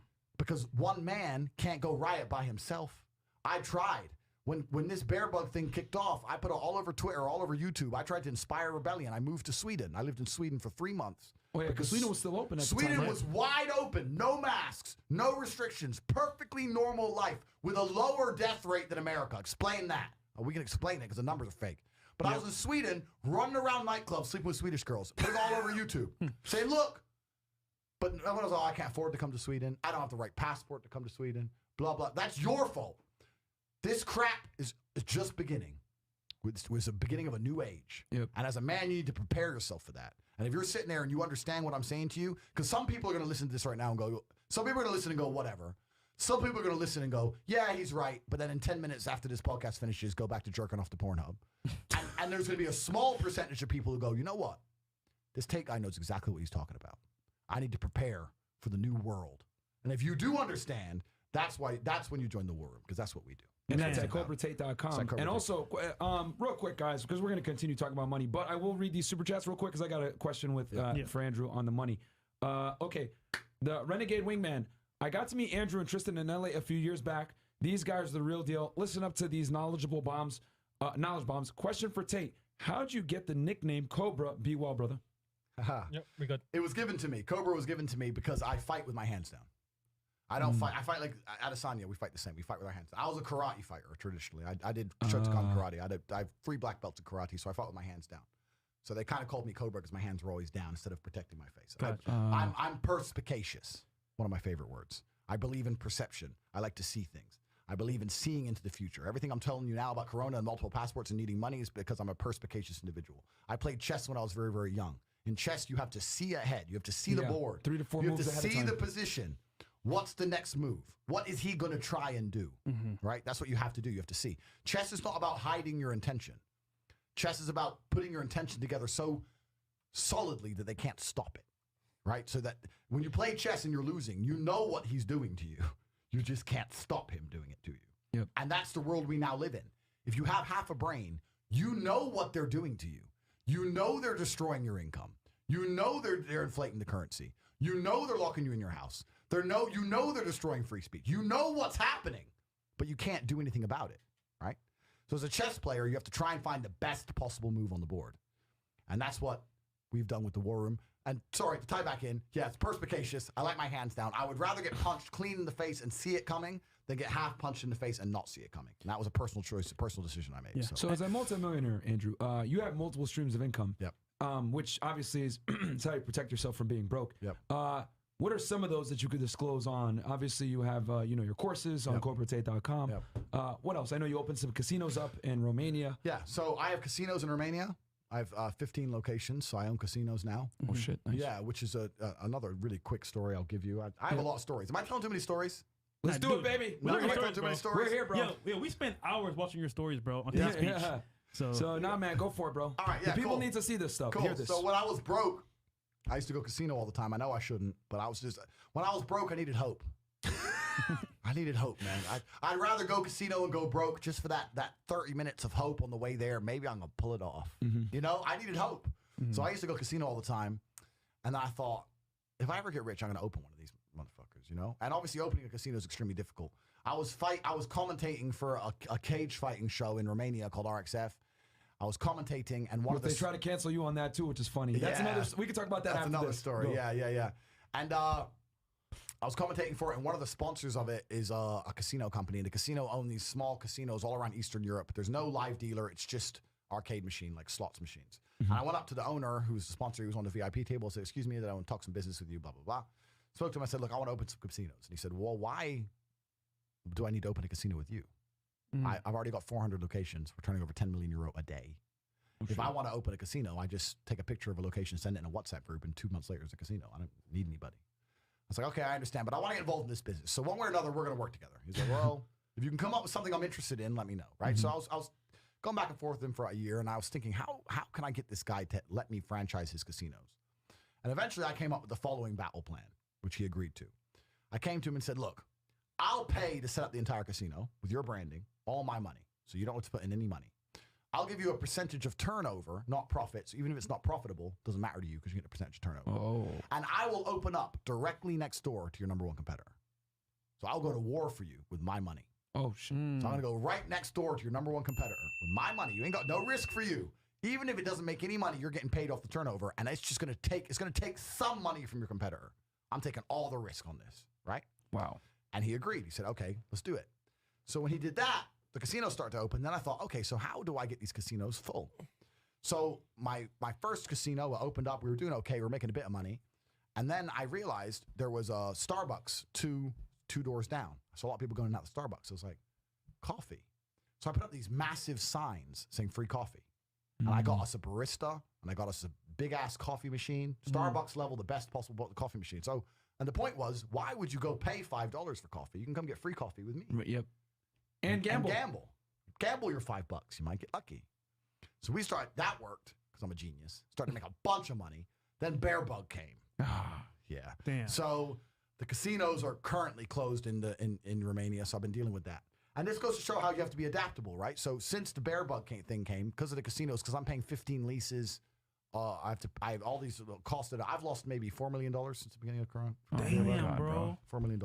But I made $10 million somewhere else. Hey. There you go. So I made $10 million when Bitcoin crashed down to $5,400. I put this tweet on my Twitter. If anyone's doubting this, you can go on my Twitter. I saw it because I'm in BTC too. Yeah, I saw it. It crashed when at the beginning of the Corona thing, when it really crashed, it went really, really down. I said, you're all pussies.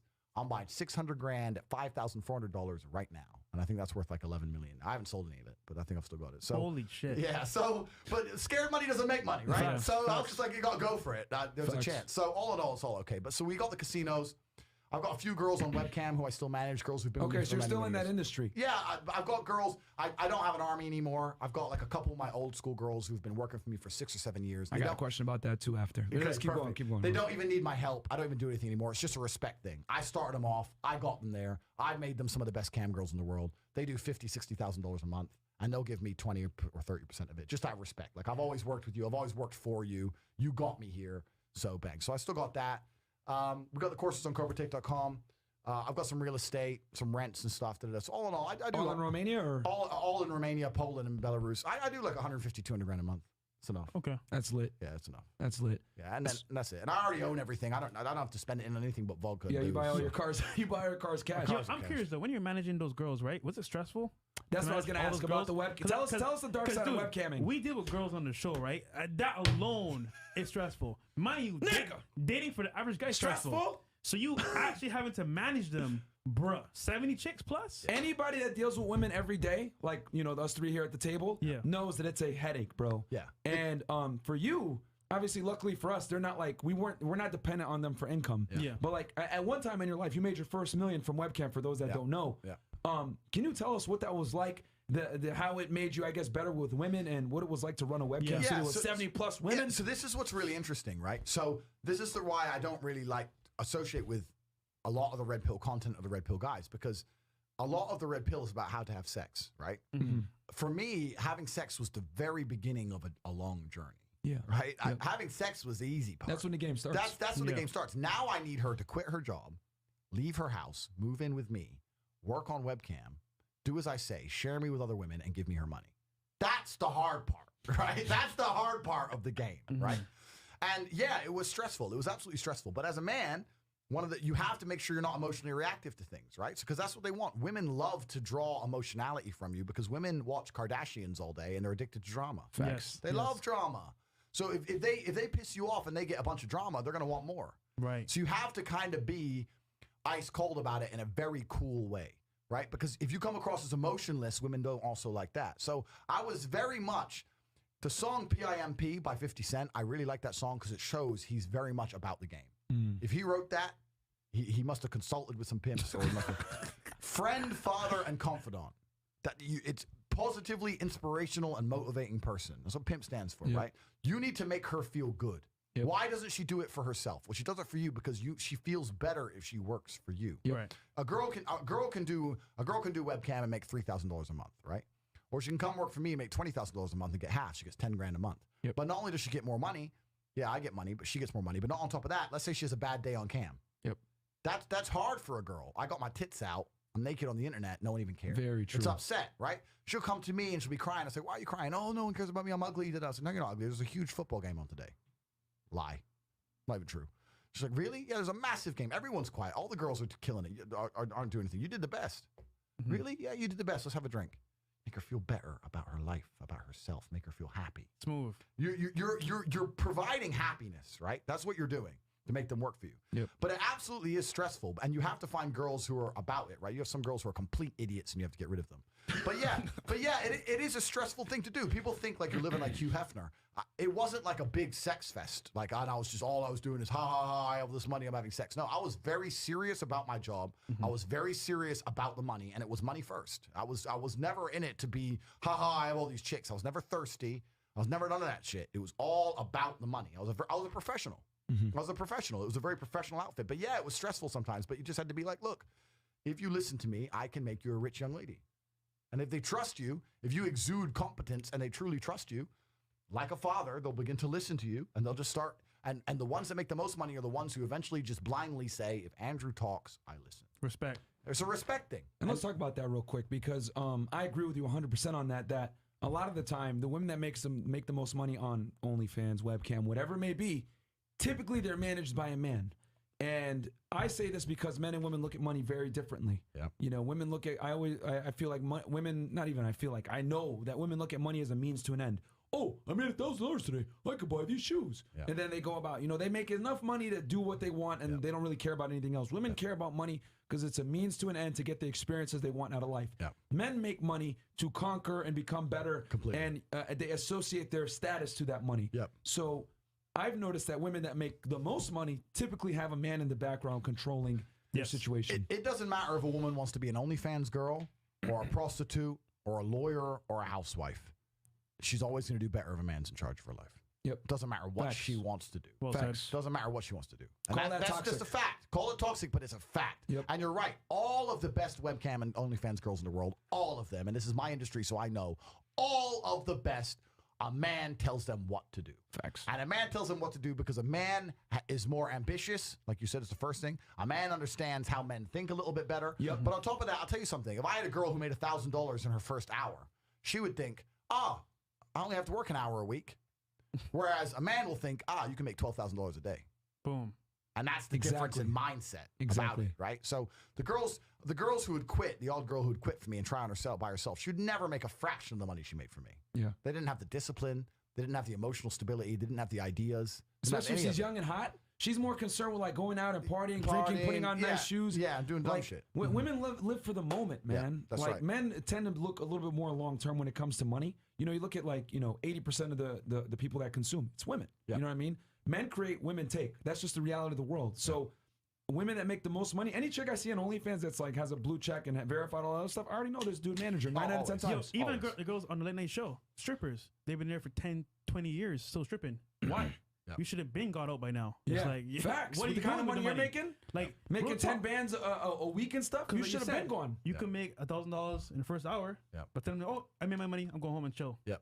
It's crazy, bro. Yeah, it is crazy. So, but yeah, it was a stressful time in my life, man. I'm not gonna lie, it was stressful. I was barely sleeping. I was working 18, 19-hour days. I was at the computer watching them.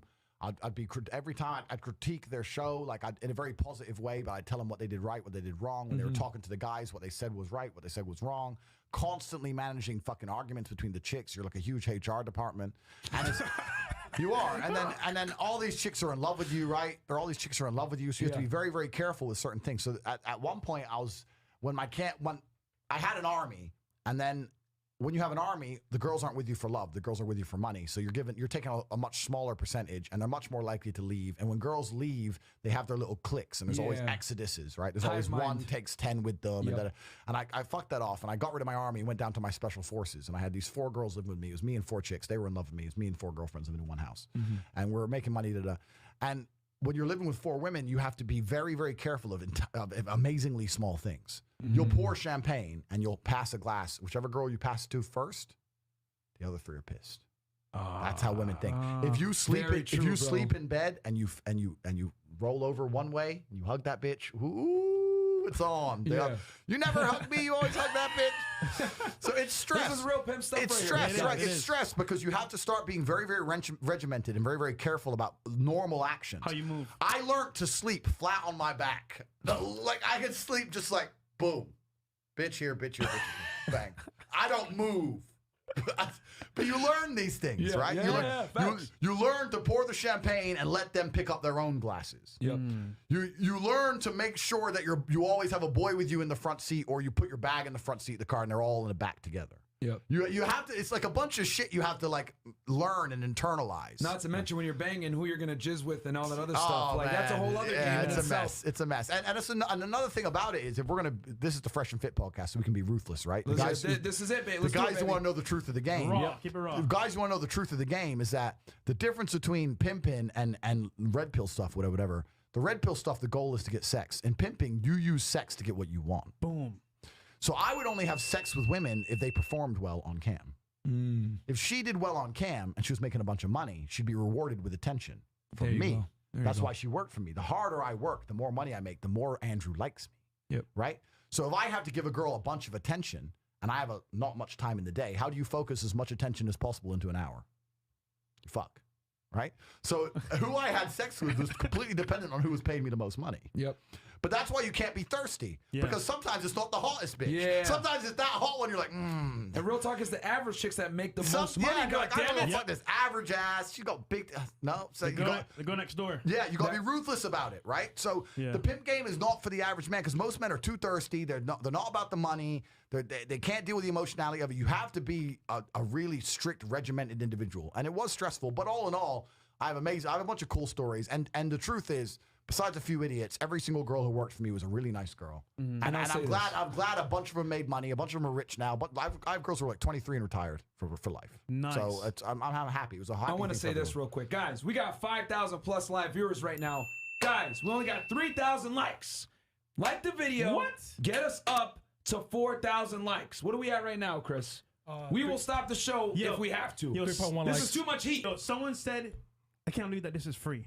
Yeah, niggas, like the video. Like the video, free. bro, man. That's it. Like the video. I don't want to put the mask on again because I can't breathe with it. And I hit myself on the head earlier with the nunchuck. But we got Andrew here, and he knows how to use them. So if you guys don't like the video, we're going to send him to your house, and we're going to give you guys some of that Aikido, and then he's going to hit you with the nunchucks. Listen, Andrew just brought on how to be a real G, how to be a pimp, how to be a millionaire. Bro, we're going to learn that at 12 a.m. in the morning. Yeah. Where are you so learn like that, bro? the goddamn video, bro. And follow like him. The video and follow Instagram, Andrew. Corporate Tate, CorporateTate.com. You know what? As a matter of fact, we're going to stop the show until we get 4,000 likes. We're going to ruthlessly sell everything. So, Andrew, please pitch the people and sell. War Room, and we're going to sell until we hit 4,000 likes. Let's do it. All right, cool. So plug your stuff. Yeah, so I've already talked about the War Room. The War Room is on CorporateTate.com. That's a network for winners. Quickly, do one more thing to explain about the War Room. It's different from other networks because you have performance tests and metrics you must reach to keep your membership. It's not the kind of thing you can just join, pay to join, I'm in now. No, you join, we start telling you what you're going to have to do, how you're going to improve your life, X, Y, Z. You must do certain things by a certain time or you're kicked out because I don't hang around with pussies and I ain't got pussies around me, right? So it's a very, very strict, regimented network. No refunds if you get kicked out. If you get kicked out, that's what you get for not doing your fucking work. So if you want it, you can come to Romania anytime. You can meet me in the cage. And if you win, you can have your refund. Like the video, guys. 4K, because I'm about to ask Andrew right now. Top 3 things he enjoyed with living with, 70 plus women. And then top 3 things he hated, which is going to teach you guys a lot about women. Yep. So like the goddamn video, because we're not going to continue on with the interview until you guys like the video. We got almost 5,000 you guys in here right now. Get on Patreon for late night shows, Zoom calls. And we answer at a $20 tier every dating question, finance question, and also fitness question as well. And you're going to have some behind the scenes exclusive footage on patreon.com that we have with Andrew today on the boat. And I will say this, he's a killer. He's smooth, with man. the ladies. Am I smooth? I am smooth. Yo, And like the video, guys. Spotify, Apple. Oh, yeah. Go ahead, Chris. Tell him. Now we have Spotify, Google, Apple Plus, guys. Audio only exclusive. Check it out. Patreon. Let's get it. Trey. Also, the party, May 15th, guys. Yes. It's going to be crazy. We're going to be in Miami. We're going to try to talk Andrew to stay. Hopefully you can stay, bro. Right? It's going to be way more, look, real talk, right? It's going to be way more girls than guys. 100%. We already run the numbers. Way more girls. We're going to have celebrity guests as well. Some YouTubers as well. Like we mentioned, Mr. Organic, Stunt Lifestyle, Touch and Go Miriam. We're going to have a bunch of people there as well. So check it out, We're guys. going to kidnap Andrew. Keep him here. Here's the link. Check it out, guys. It's going to be lit. Yeah, guys, like the video, guys. How many likes are we at? We're not going to continue the interview. Likes. How many? 3.8. 3.8, guys. 200 more 200 likes. more likes. And then we're going to ask Andrew the best 3 things with living with 70 plus women in his webcam days and the worst 3 things, which you guys are going to learn a lot from what he's going to tell you guys. And guys, if you enjoyed the show, do me a big favor. Me and Myron and Tate here. Like the video, sub to the channel. Yes. We need to get 200K by end of the year. And also, real talk, while you guys are at it, open another tab. Go on YouTube, search Tate Speech. Yep. Subscribe to that channel because there's a lot of gems in there. And then also subscribe to Tate Confidential. Follow him on Instagram. He has a blue check. Cobra Tate. And get on his website, cobratate.com. Join the War Room because it is a network of more men that you will be able to get acclimated with and make money and become successful, goddammit. How many likes are we at right now? 3.8. Guys, 200 more likes. That's or else it, we can't guys. continue in the show. 3.9. We're at 3.9? Okay, 100 more likes, guys. That's it, Come on, guys. get us to 4,000 likes. Almost there. We just need the engagement because I'll tell you guys right now. Yo. This video's going to get shadow banned. Yo, all the real G's in the chat, all the real players, like the video, man. Because this is free game, guys. This is a free game right now with Andrew Cobra fucking Tate, guys. Multi-millionaire kickboxing world champion. In the 4 flesh. times. What if you seen him in the flesh, In bro? studio. In the flesh. flesh. Shades off now. Shades off now, off. niggas. We Shades serious off. now. We serious now. Like the goddamn video. We did it. Miami Aikido for you guys. We did the ninja thing. Check out our Instagram, Fresh Fit Miami. We got all the stories up from today. Yep. Follow Myron, Unplugged Fit with 2 T's. Follow me, Fresh Right Fit here. CEO. Follow our producer, Trey, Aaron C. Parkson, and Trey Talk Sports. Yep. How many likes are we at now? Are we at 4K? Guys, 4K get us to likes, 4K. guys. We're here? Yep. Okay, There. awesome. Okay, let's continue the interview.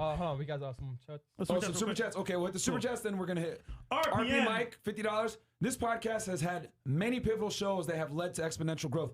This show is going to be another one. People hate what they want, but can never be. Keep exposing the truth and getting subscribers and haters. They're both numbers. Big facts. Well and we're going to talk about haters here later on in the show. Don't worry.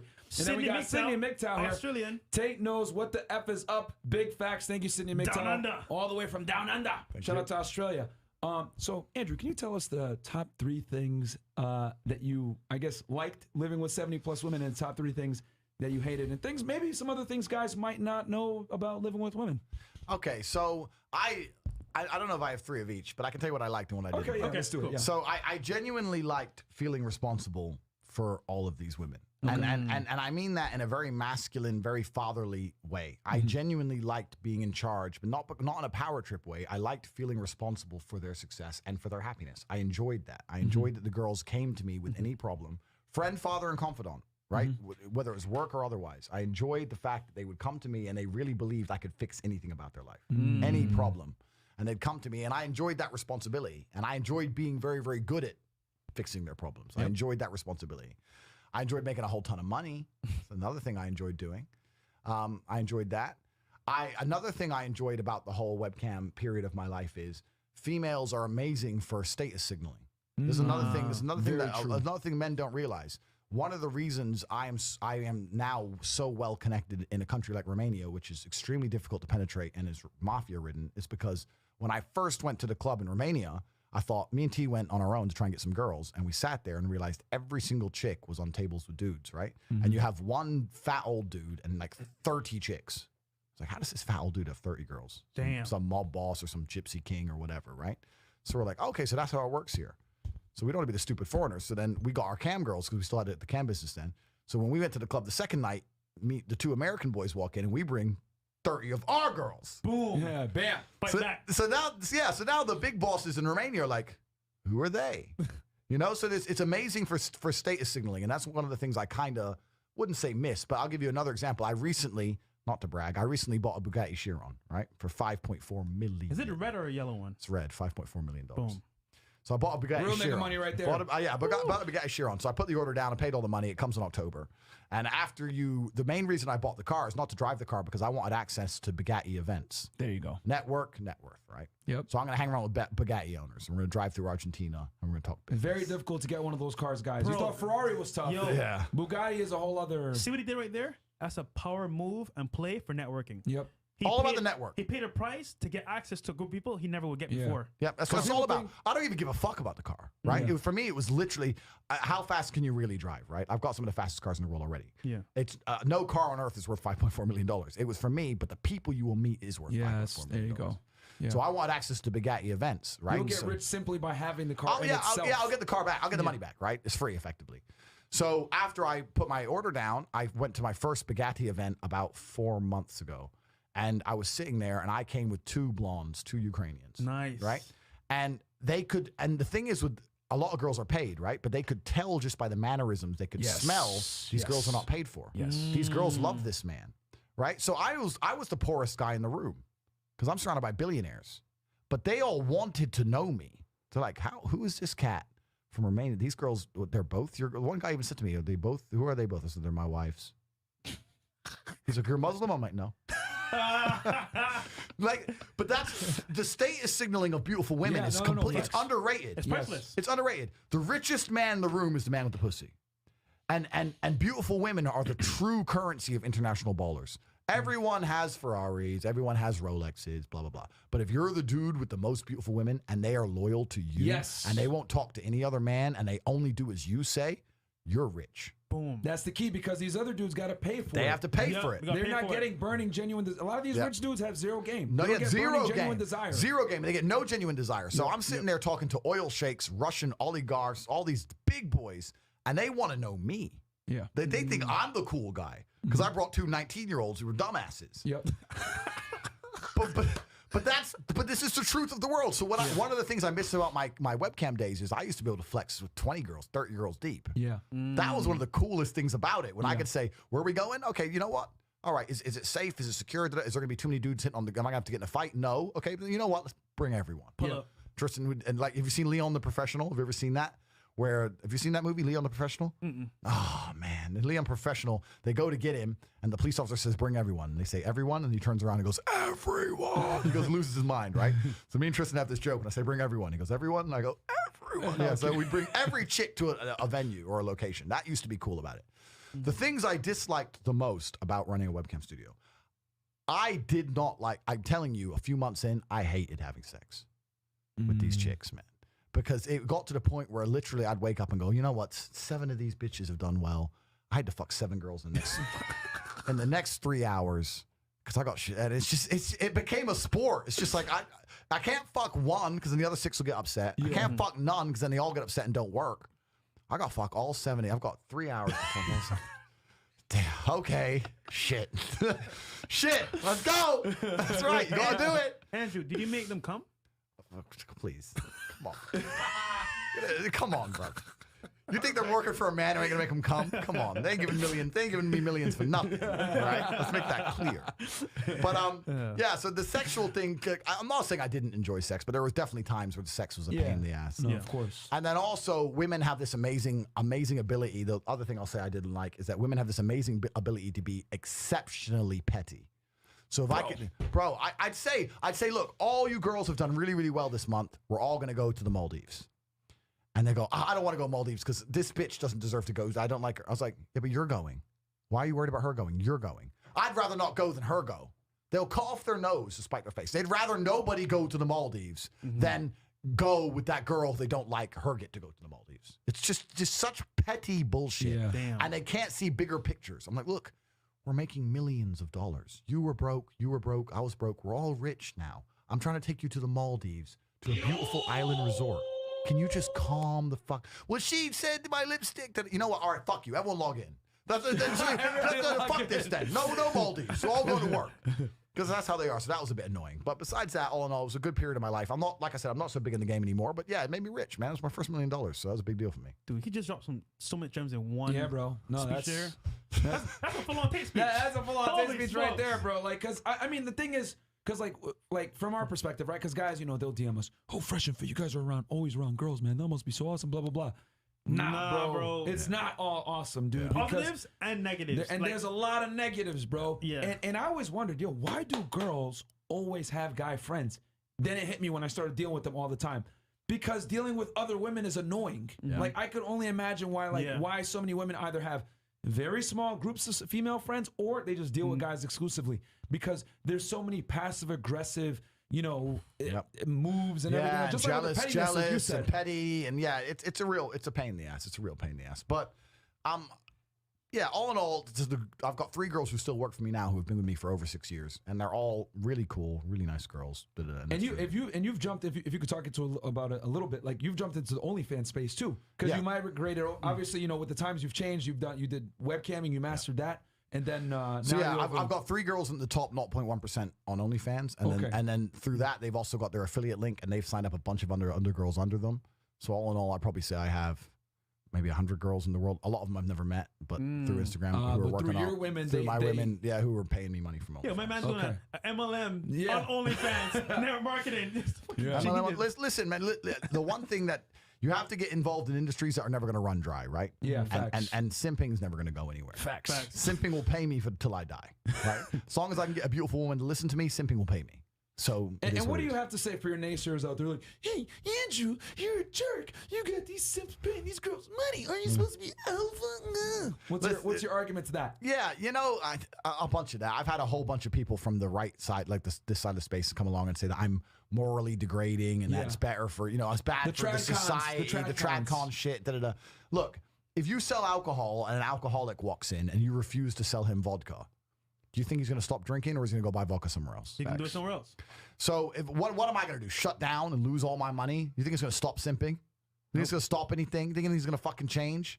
Why? All it's going to do is hurt me and hurt these girls who I care about. I want them to make a bunch of money. What's the problem? Like, it's fucking stupid. It's a stupid mindset. People are so stupid. You know, really, truly, genuinely, I had so little faith in the world, and then Bearbug came along, and it went from 0 to minus 1,000. People are idiots. The amount of inboxes I get per day from just absolute idiots. Morons. Hey, you shouldn't be doing this OnlyFans. It's bad. Da-da. I have a Bugatti.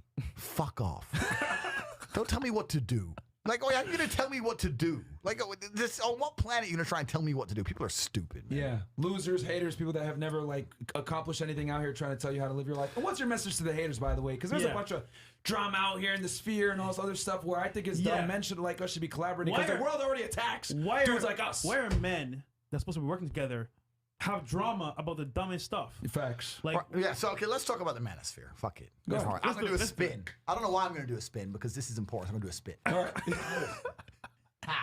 See how I passed the mic? I passed the headphones behind my back as I spun. Right back, smooth, baby. I'm fucking smooth operator. I'm a G. Right. Okay. So I'm gonna put my sunglasses on to protect myself, protect my eyes from the haters, from the fire. Yeah. Right. Let's talk about the manosphere. The manosphere. I ended up in this space on accident. Right? I joined Twitter when Trump won because I thought it was funny to troll everyone saying MAGA. That's why I joined. Because I liked Trump. He's grabbing bitches by the pussy. I like that guy. I was like, yeah, fuck it. He talks like a man. He means what he's... I know, like, politics. I don't want him to get too political, blah, blah, blah. I don't want to get political. But Trump is a guy who says what he means and means what he says. Mm-hmm. And even if you don't agree with what he's saying, I respect a man who says what he means and means what he says. Mm-hmm. It's better than most politicians who say something and mean something else. Yep. Right? I don't like snakes. So I like Trump. So I joined Trump Twitter. And I found out about the manosphere. And you met his son, too. Yeah. I met his son. Met Donald Trump Jr. Awesome, nice guy. I met Donald Trump Jr. And we sat and we had coffee. There's a picture on my Instagram. We sat and we had coffee for an hour. Super nice guy. Made me coffee, got up, super respectful. Hey, man, can I get you anything? Like, completely down to earth, completely awesome guy. Really nice guy. So, so I kind of fell into the manosphere space. And the manosphere, as I see it, has 3 key issues, 3 key problems. Now, there's a big split. Anyone who's watching this and doesn't understand what I'm talking about, it's not that important. But there's a big split in the manosphere. Yeah. There's people on both sides. There's people on both sides who I like and respect. Mm-hmm. So I haven't taken a side in any regard. However, the problem is this. The biggest problem is this, is number 1.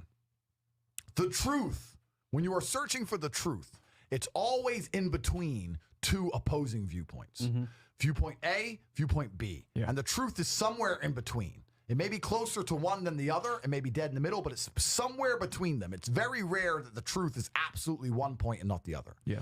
The way you discover the truth is through discourse. You disagree and you argue. Point 1 and point 2, you disagree and you argue and you come to the truth.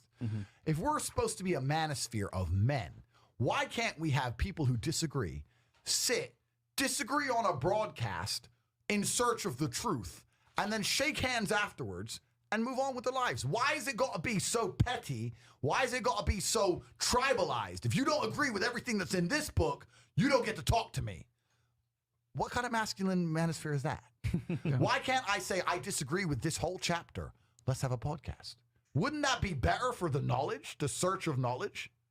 This is a genuine question. Like, this is so tribalized. I don't understand. Because no one can disagree, because as soon as someone starts to disagree, everyone becomes petty and starts crying their eyes out and becomes personal beefs. Yep. I got in the cage and smashed the dude's face in, and afterwards we shook hands. So why are you crying over arguing over a book? Like, what's wrong with you people? Yeah. It's petty. It's like my webcam girls. It reminds me of my cam girl days. Crying over dumb shit. If the dudes in the manosphere were men, they would be able to say, look, we disagree on X point. Let's talk about it on a podcast. We're going to argue it out. And afterwards, we will still be friends. Yeah. I could disagree with you on a point right now. We'll talk about it, and then we'll go out and have some drinks. Yep. What's the fucking problem? Yep. Am I right or not? But that's how men solve problems. Yep. They literally talk, discuss it. Hey, let's agree to disagree, bro. Yeah. You want to have a drink? And 9 out of 10 times, it's disagreements on like minor things. We still pretty much agree on 80, 99% of whatever it is, you know, basic tenements of masculinity, you know, be a leader, don't be weak, all this other stuff, take care of yourself. You know, put yourself first, not women. Yeah, like exactly. We all have the same. And that's the biggest problem with the manosphere, is that it's very tribalized. There's one group of people who are like all about this one thing, and if you don't agree with them, they will kick you out their podcast and won't invite you on it anymore because you have to agree with everything they say all the time. And I just don't think that's a search for truth. I think that's just a circle jerk. Yeah, it is. And it's just a circle jerk, and I think it's pathetic. That's the first thing. If I disagree with someone in the manosphere, I would like to message them and say, I disagree with you. Let's talk about this. And this happened with OnlyFans and webcam girls, right? The Rule Zero guys were talking about OnlyFans and webcam girls without inviting me on because they didn't like me anymore. And I was felt like, dudes, without disrespect, you're not qualified. Facts. You're not qualified. Why are you all sitting around circle jerking? You didn't even invite me. I'm the one who knows. but you don't like me because we disagreed on something else. And now it's, oh, no, he's not allowed on our show. I thought you were men. Come on, the fuck? Stupid. Pathetic. Echo chambers. Echo chambers. Am I right? I'm fucking right. That's the first thing. Echo chambers. Yeah, no, I mean, it's not good to have echo chambers, bro. Echo chambers. We bring people on this podcast that we don't necessarily agree with. Yeah. You know, hell. Even guys, girls. Yeah, girls. We've had Abba came on the show. Guys, I was wrong about him. I thought he was a square. Yeah. He's not a square, guys. You know what I mean? He's a good dude. Yeah. And I can stand up on my 2 feet and say, I was wrong about him. Yeah. He's a good man. He's not a square. And I can say that. Yeah. But that can't happen unless we open the door to have that conversation. Exactly. And then we shook hands. It was good. He came back and we did an excellent late night show. With hella girls. Yeah, with hella girls. You know, and he had a great time. And, you know, we're going to have him back on the show. Yeah. So that's what it's about. Like, even if you disagree with someone, have the balls, bring him on your platform. Yeah. He confronts you on uncomfortable things. Yeah. If you're wrong, which I was, he's not a square. Yeah. Admit it. It is what it is. You know what I'm saying? You know. So this is the first thing that should happen. I believe in this. This is the first thing that should happen. The second thing, I don't really agree with the manosphere. I understand a lot of the arguments now is going on. Some guys are fake. Some guys aren't fake. The key is this. I truly believe in capitalism, and I truly believe in the free market. And if you're a man, you should, right? Yep. If even if you have no game and even if you're a virgin, but if you're saying things that are helping people get laid, then good. You're spreading positivity to the world. Like, who gives a shit, right? There's so many of these dudes are obsessed with how many girls the other dudes fucked. I don't care what any dude's doing with his dick. I don't care. Facts. I don't give a shit, right? I'm not interested, right? If you're saying things which I believe are genuinely helping other men, then good. If I think you're saying things which are not helping other men, then let's revert to point one. Why is it got to be a personal beef? I don't understand that. And some of the guys who have a personal beef with me is because of point one. They just have some personal issue with me because I disagree with them on something. And like feminine little bitches, they just get so personally offended. How could you not agree with everything I ever said? Like, what the fuck's wrong with you people? Little weirdos. Fucking weirdos. You're weirdos. You're fucking weirdos. Point three, and this is an important one. The manosphere beefs. It's the first time in my life where someone was saying my name and I didn't get to fight him. I lived in a world, I grew up where I had beef with someone on the other side of the world. We both ran our mouths, but there was a day and a time when it all was put on the line. Yep. But the manosphere is full of fucking cowards who don't put it on the line. They'll make YouTube videos and they'll insult you, but they intend to never see you. They want to hide from you forever. Yep. And this is supposed to be the manosphere. There is a particular character in the manosphere who I've spoken to recently and sorted things out with, but this particular character kept saying my name, and I was like, my friend. I sat there to Tristan and said, he would not stand a chance against me. And he knows that. So why is he even saying my name? I don't understand. Maybe I'm crazy, right? But I'm the kind of guy, I have so much honor as an individual. I would never run my mouth about someone who I knew could certainly destroy me. Facts. Like, I'm just not that guy. I'm not the guy to sit there and go, this guy's an idiot, knowing that if I ever meet him, I'm totally fucked. Problems. That just makes you a moron. Yeah. You're an idiot. If you were truly a man, you'd say, you know what? I don't like this and this about Tate, but Tate's serious. And it's probably better I just Not stay trying out. to get punched in the face If by I meet professional. Tate, I know I'm going to have to just either lose or capitulate. So why don't I just shut up? Internet tough guys, man. Internet tough guys. Facts. Internet tough guys. And the manosphere is the first time in my life I've been involved in all this beef where there's no fighting. So I have the solution to it all. As you know, I work very closely with an MMA organization in Romania. Let's put on a tournament and let's just fix this all. We're all supposed to be men. We'll give you all 9 months to train. We can fucking make the matchups and let's get this over with. I'm down with it, actually. Let's fix it. Because otherwise it's just a whole bunch of crying your eyes out and fucking people sitting there acting tough behind screens. Man, I don't want to say names, but this one dude kept saying my name. We fixed it now, but I was like, bro, you're fucking midget, bro. Shut up. It's unbelievable. It's unbelievable, right? It's not, and in the real world, that shit doesn't fly. It's just internet tough guy bullshit. But that's the problem with the manosphere. The problem about the manosphere is there's nothing masculine about it. That's the problem with the manosphere. Well said. And you know what's funny? When people talk shit, right? Nothing happens. When you pull up in front of them, I didn't. You know how I know that from personal experience. We ain't gonna blog. give them no clout, but someone talks some smack on the internet to run up on them in person. No internet stuff, man. Because you're right. They don't ever expect to see you in person, but when they do, it's time to pull up. Yeah, they know what time it is. You know what I'm saying? And that's what I don't like about the whole manosphere. So there's individual characters on both sides of the space who I like and I respect. And I know some of those guys don't like you. Like I was on John Anthony's podcast. He doesn't like you. He said bad things about you guys. He's always shown me respect. I'm the kind of guy, if you show me respect, I show you respect back. That's how I am, right? Anthony Johnson, I don't know if you guys are friends with him or not. He's always shown me respect. I show him back. There's also guys on your side. You guys have always shown me respect. I've always loved you guys. I show you respect back. That's how I am, right? So I'm not going to be tribalistic and jump into an echo chamber. In business. If you work with someone that we don't necessarily agree with, we're not going to hold that against you and be like, oh, Andrew, we can't come on our show because you work with someone that we don't like. Like, nah, bro, we mess with you. Yeah. We like that has nothing to do with us. As like, a man, working, like, you got to separate feelings from business. If Yeah. you can't do that, to me, you're a fucking pussy. Yeah, facts, bro. True. It is what it is, man. So, let's hit some of these super chats real quick. Just one. Okay, so we got Vic Nova, $50. Andrew, I told you on January 22nd on Twitter I would join the war room when I finished up finalizing a deal I was working on. Well, it finally went through this week, and as promised, I just signed up to the war room. Let's get it. Oh, damn. Congratulations to you, sir. Here you go. Let's get it. Congratulations. Welcome. We're at the War Room Summit in Miami right now, so I expect to see you at the next one. Congratulations. And okay, so we're going with super chats. So, Andrew, closing thoughts. Yeah, closing thoughts, bro. What would you get? Okay, for example, what would you say? What would you say to someone? Just real quick, how to overcome? I would say talking to girls. Yep. Lead them with that, and then secondly, the last thing they should do to be successful. Okay, so talking to girls is the first thing. I think a lot of people think people care about them more than they do. If you approach a girl and you try and talk to her and you fail completely, within 30 seconds she's forgotten. You come over and you're awkward and you fuck up and you fall over or something embarrassing, whatever. 30 seconds later, she's moved on. She's back on Instagram. She doesn't care, right? Yep. She doesn't care. You may care. It might stick in your mind, but they don't care, right? And you have to understand, I know it's a bit cliche, it's a bit boring, but we're all going to die. We're all here temporarily. Yep. And there's bigger problems in the world. So you're just going to have to bite the bullet. You just have to get your shit together and bite the bullet. That's the first thing. Right. And that's one of the things I like to say. We're all temporarily immortal. Whatever you've been through in your life has yet to kill you. Going over to that bitch and her rejecting you, you won't die. It'll be fine. You'll be okay. You know, so that's the first thing you have to do. And there's no risk without reward. That's another thing. So that's how life works, right? But one more thing. If you're around boys who are about it, you'll be about it.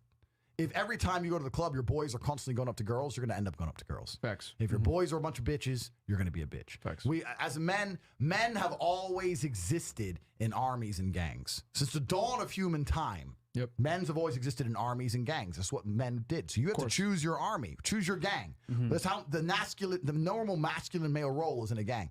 I'm a millionaire and I live with my brother and my cousin. I like living with other men because when I'm with guys, my mind's more on it for business. Yes. My mind's more on it for training. Yeah. If I just live with just me and one chick, even me, I'm more lazy. I'm not lazy because it's not who I am, but I'm more lazy. Yeah. But when I live with my brother and I see him start training, even if I don't feel like training, well, I don't want to be the bitch. Now he's training. Well, I'm not going to watch him do it and not do it. Right. Now I have to do it. And then I'll do it. And then he will, just to annoy me, do it again.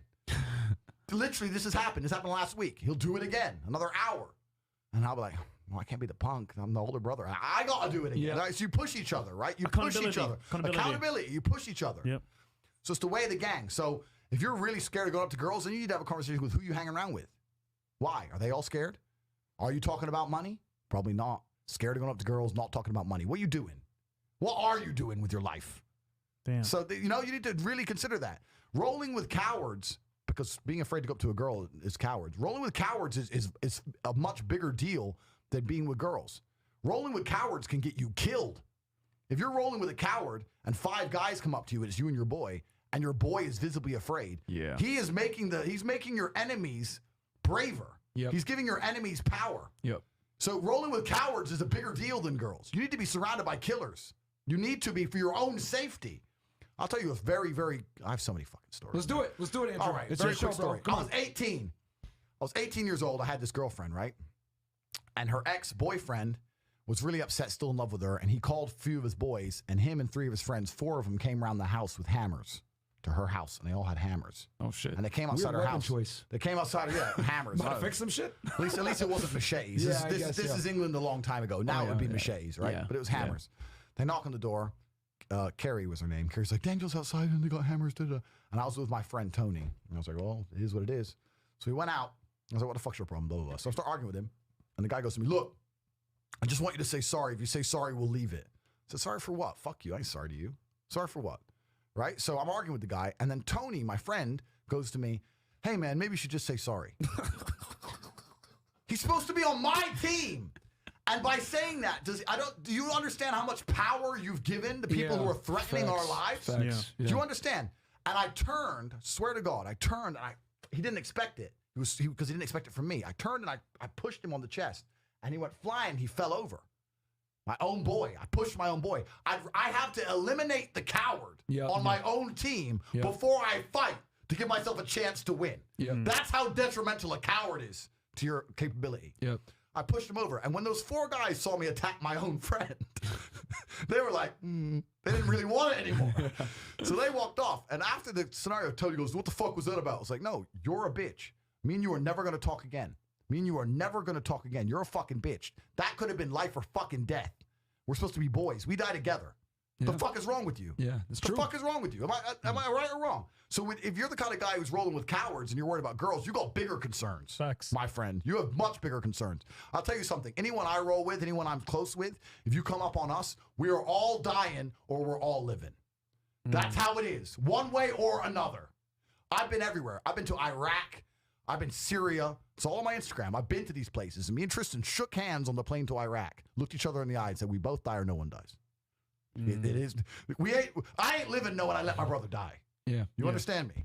So if you're sitting there going, oh, I'm afraid to go up to girls, I'm going to, as a perspicacious individual and as a professional, I'm going to analyze your life at a macro level. You're talking about a micro problem. At a macro level, you're a bitch rolling with bitches. And when I see you on the street, do you understand me? I'm known this is facts, I'm though. known This is from facts. coast to coast, like butter on toast. When you see me, it's a problem. And if you're rolling with a bunch of pussies who are afraid to even go up to a girl, you got much bigger problems in your life.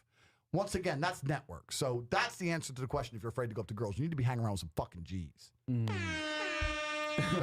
What was the next question? The double down to Marco, man. I think that I was- agree. You got to be out with dudes that are. That's why I tell guys, bro. Why the fuck are you hanging out with girls that are friend zoning you, Bro. It's a waste of time, Bro, What's wrong with you? not only is it a waste of time, here's the main reason I don't have female friends. do it. Here's the main reason I Oh, don't have this is female good. friends. This is good. This is good. Not only is it a waste of time, right? So for me, I want to make this clear, something I want to say. In the last 10 years of my life, and this is one of the things where I really disagree with a lot of pickup coaching, I don't try and convince girls to have sex with me. I will only have sex with a woman who genuinely is excited and really wants to sleep with me. High interest. If I take a girl home at the end of the night and she's 50-50 and there's a way I probably could talk her into it, I don't even try. You kick her out. I will only sleep with women who really want to sleep with me, and I do that for two reasons. One, it protects you from all the bullshit of Me Too and shit. Me Too. And two, because I don't want my soul stained with a negative exchange of energy. Do you understand? If I only have sex with women who are absolutely elated at the idea of having sex with me, that gives me an energy about me as a man, which makes me more attractive to women in the future. I believe in that, right? Every time I'm with a woman in bed, she can't fucking wait. Yep. And that gives me a power that I possess, that I exude. I know this sounds airy-fairy. No, we talked about this. This is why you don't pay for box, guys. We tell and this guys is on why this podcast, you don't pay for You fucking only sex. date women that have high interest. Because once again, if you force the situation, oh, you know what? I regret that night. Oh, yeah. He grapes me. Yeah. Now you're in jail Yeah. for forcing a situation. You're right. Yeah, bro. But it's also like a spiritual energy thing, Yeah. right? And I'm the last airy-fairy guy on earth. But if you're going to take an hour of your life and physically pump in a bitch, looking her in the eyes, and she doesn't even like you, Yeah. there's going to be a negative energy you're going to absorb one way or another. Yep. Whereas if she is in love with you, it's going to make you more powerful as a man. And that's why that's why in my life I've never paid for sex. If you don't want to fuck me, then fine. Then does not have sex. I don't want to do that. Yep. Right? Bam. Same, dude. That's a real. Bam. We literally talked about that we 2 did. weeks ago Why on you why should you don't never pay pay for box. for And sex. people came at us and we were like, no, bro, it has way more to do than like just paying for You it. lose a piece of your soul. Because guess what? Now you're okay. You know what happens whenever you pay for sex? You're going on a dark path. That if you keep relying on that, you never come out of it. One, you get exceptionally lazy. Yeah. Two, Yeah. it's bad for your game. Yeah. And three, I understand the argument. Makes you hate women, too. It makes you hate women. The argument is it's cheaper to pay. It probably is cheaper to pay for sex and take girls on dates. It's certainly cheaper with time. It's absolutely cheaper. Yeah. But it's cheap, but it cheapens you as an individual. It I like that cheapens one. you as a man. And you can't be doing that, right? So I would never do that. What was the original point? Sorry, I've had a lot of vodka. No. What was the original point I was going to make? No, I was I going to got make a one point more before. Men and women can't be friends. Sorry. Yeah. Back to the point. Sorry. Yeah, So yeah. here's why I've had a lot of vodka. So here's No, but you're on fire. Continue you're on on fire. Wait, let me just finish. 5,000 Let me just watch finish this glass. Let's do this. We got Guys, 5,000 guys, live like viewers the at video. 1:20 in the Sub fucking to the morning. channel. We're almost done here. Yeah. Right. So we're going to continue the heat, baby. Because I got another question on Islam next. Cool. Let's Yeah. go. So here's why men and women can't be. Here's why I'm not friends with females. So not only is the sex thing we just discussed, but here's the main reason. Females are absolutely on every level a liability. Facts. If you're going to get in a fight in the club, a woman's going to get you in the fight. Someone's going to bump into her and she's going to say, what the fuck? What the fuck? He'll fucking kill you. Yeah. And she ain't even sucking your dick. You're about to get punched by me? You dumb? Do you know what I'm saying? Stupid. Women are a liability because you have some kind of responsibility over them. They want you to protect them, but they don't want to fuck you, right? Yep. So you got these chicks around. They're just a liability. They're just a liability, and they're useless on the street. They can't fight in any regard. They can't protect you in any regard. If shit hits the fan, not just a fight, I'm talking about in any aspect of your life. If shit hit the fan in my life, I'd call my brother. If I couldn't call my brother, I know other boys I could call. Even my women, I have some women I've known for 8-9 years, and they're probably some of the smartest women I know, and they listen to me, and they love me, and they adore me. But if shit hit the fan with me and the mafia were out to kill me in Romania, I'm going to call her. What the fuck's she going to do? Yeah. Oh, it'll be okay, babe. Thanks. I didn't realize. Thanks, bitch. The fuck? They can't help you fix anything. They can't do anything. They can't do anything. What use are they as a friend? You can't even sit around and talk money with a bitch. Facts. They look at money differently. They look at money differently. You can't They talk do. to them about money. All these girls that we bring on the podcast, real quick, bro. Oh, I want a 50-50 partner that's going to help me get the bag. Fuck out of here, bro. Women don't look at money the same way we do. Yeah. They're like, we could become rich together, make money together. No, bitch. No. You're gonna make $1,000, want to get a bag, and you're gonna stop working. I'm gonna do everything. Yeah. Women don't look at money the same way we do, bro, at all. And also, her money is her money. Your money is her money. So what's the point? So it's like, yeah, bro, 100% facts on that one. So yeah, I agree with Andrew. Having female friends is pointless. And you just broke it down for you guys. Why? Boom. Andrew, and the people have been asking me to ask you this when you came on the show. Okay. As many people know, my parents are from Sudan. Yep. I grew up in a Muslim household, right? Yep. Let me hide this White Claw. Sorry, bro. Sorry. And you know, and I grew up in a traditionally Muslim household. My parents, you know, both speak Arabic. Yeah. Came from Sudan here in the 80s, whatever it may be.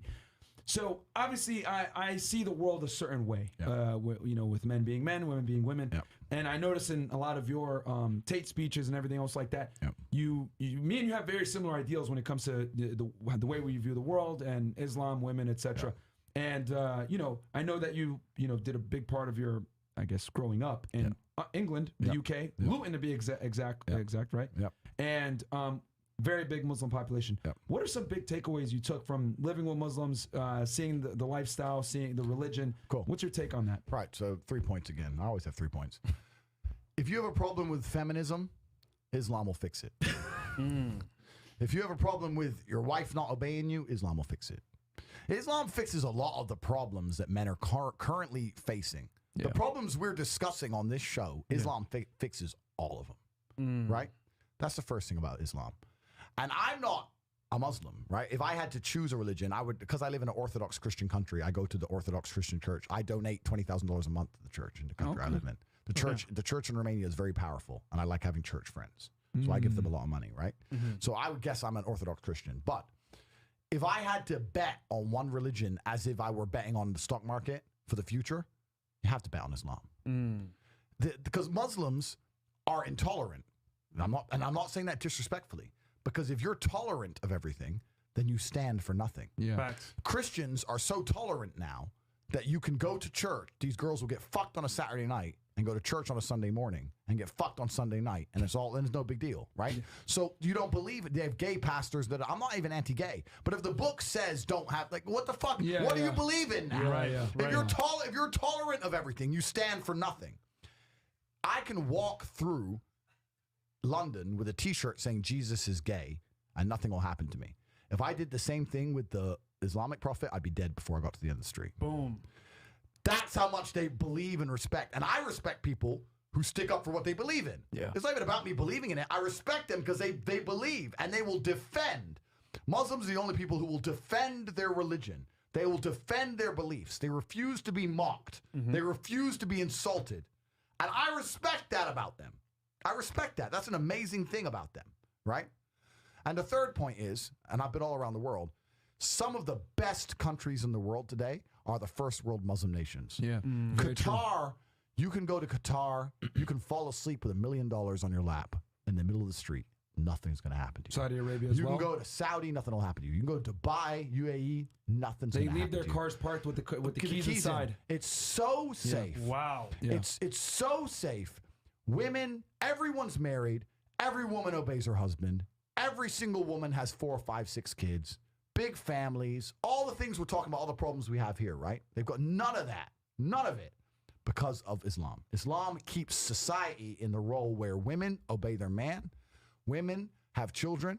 Women have big families. Women are exceptionally happy to do so. Yes. Before some Western girl comes in here and runs her mouth, the Islamic women are happier than any fucking thought you're going to see in the club tonight. They're very true. They're happy. Society is functioning. Their population is growing because in most Western countries, the population is declining. Yep. Tim Cass was talking about it today. I was talking. We were 2 showed it on people the have boat. 1 kid. Doesn't work. Doesn't work, right? 2 people need to have 3.1 kids because people die, right? People die prematurely, blah, blah, blah, blah. Yeah. So we have population problems in the West. They have none of the population problems. Society is functioning. And that's what society is. Society starts at the smallest possible group. You have families, and families make a street, and that street makes a village, and that village makes a town, that town makes a city, and that city makes a country. So if it's broken at the very fundamental level, if its family level's broken, then it's broken the whole way up. Yep.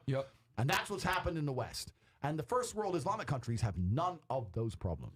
So if you're going to talk about a belief system that fixes issues, you need to go to Islam. And I will say this that will too. fix everything. And look, I'm not Muslim, but half my family is Christian, half is Muslim. Sorry to say this, the half that's Christian, they're all divorced. Yep. The half that's Muslim, they're still married, Yep. hella kids, Yep. and they're happy. Yep. The wives do serve their husband. Yep. The kids understand Yep. the roles, and generally they're happy. Yep. You're right on that, 100%. So I just have absolute, even though I wouldn't identify as Muslim, I have absolute respect for the ideology, respect for the mentality, respect for the warrior aspect of it. I respect it. They don't play. They don't play. You can't insult their shit. But you can insult the church all day. You can make fun of it. There's a fucking show on Netflix about a gay Jesus. That's a joke, right? Ha ha ha.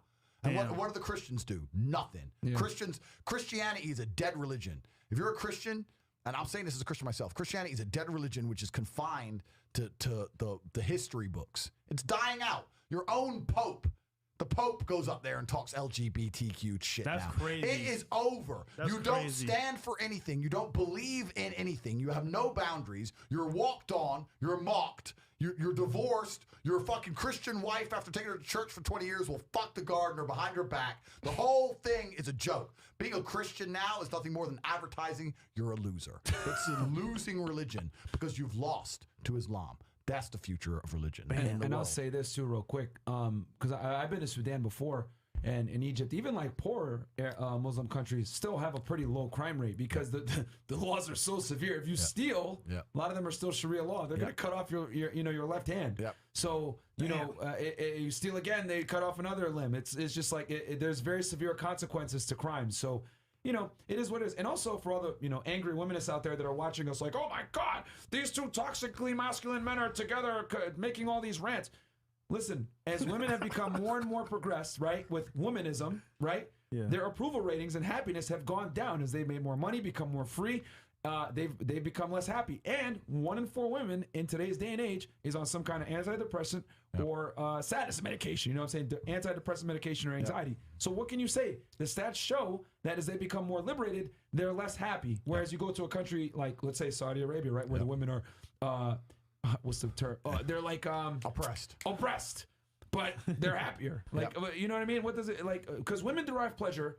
Not from career or making money, but from family. From having children, bro. Yep. Not from making money. The least happy. Pimpin' Ken said, a hoe without instruction is headed for destruction. Bam, that's facts though. Yeah, And it's true. If they don't have a control mechanism over them, women just start making a bunch of dumb choices and end up depressed. Dude, even in the Quran, it says it. If you leave a woman to her own devices, she's going to inherently self-destruct. Yeah. They need that male leadership, bro, because they're dictated by their emotions. You guys can call me toxic or whatever you want to say, but even religious says this. Christianity, Judaism, Islam, all of them. they all put men as the leaders of the household. Why? Because women, if you left to their own devices, are inherently self-destructive. I say this all the time to feminists when they say about how the patriarchy is invented and all this shit. Let me ask you a question. Yeah. I would like some female out there, if you're a female and you consider yourself smart, do the math for me because I've never done the math. What is the statistical odds of every single civilization since the dawn of human time, civilizations that have never met, the Aztecs and the Mao dynasty in China, right? They've never met, they've never spoken, so it can't be an idea that was spoken by word of mouth. So a statistical chance, a coin flip. What's the statistical chance of every single civilization since the dawn of time, men being in charge? Bam. Every single one that's ever existed, there's been a coin flip, and every single time it was men. Do the math, right? And I'll tell you the math. It's a statistical impossibility. So why has it happened? I'll tell you why it's happened. Because the civilizations that decided to put women in charge don't have a history. You don't know their name because they were destroyed by the ones that did put the men in charge. Damn. Do you understand? They were annihilated from the face of Earth. And so quickly, they didn't even get to build a fucking ruin for us to find. They were destroyed by the men. The men who were in charge of the other civilization said, oh, the bitches are in charge over there. Oh, okay. Well, let's go fuck them up. Proving that a society on the most base level of humanity cannot survive with female empowerment. It cannot survive with female empowerment. And now we think female empowerment is a new idea. It's been tried by a bunch of civilizations, but they're all gone. In my humble opinion, I think this female empowerment and this path that we're going on is going to destroy America, honestly. Yeah. And Well, female empowerment is statistically proven once again that it leads to women being less happy and being on medication, birth rates declining because women don't derive pleasure from money. Let's keep it a stack. We talk about it on this show all the time. What is the least happy demographic of human being in the United States? Oof. I'll tell you guys, a woman over 40 years old making $100,000 a year without children. Yep. So it's statistically proven women derive pleasure more from having children and having families. Now, I know what they're going to say. What? You guys should say men are better than women? Oh my God, you guys are misogynists.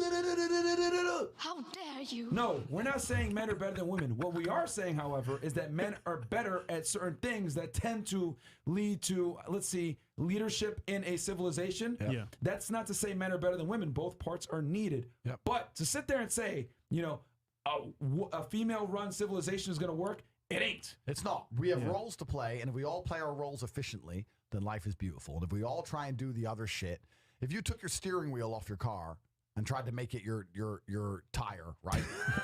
And you put your tire as your steering wheel, the car will limp along a little bit, like the West does now.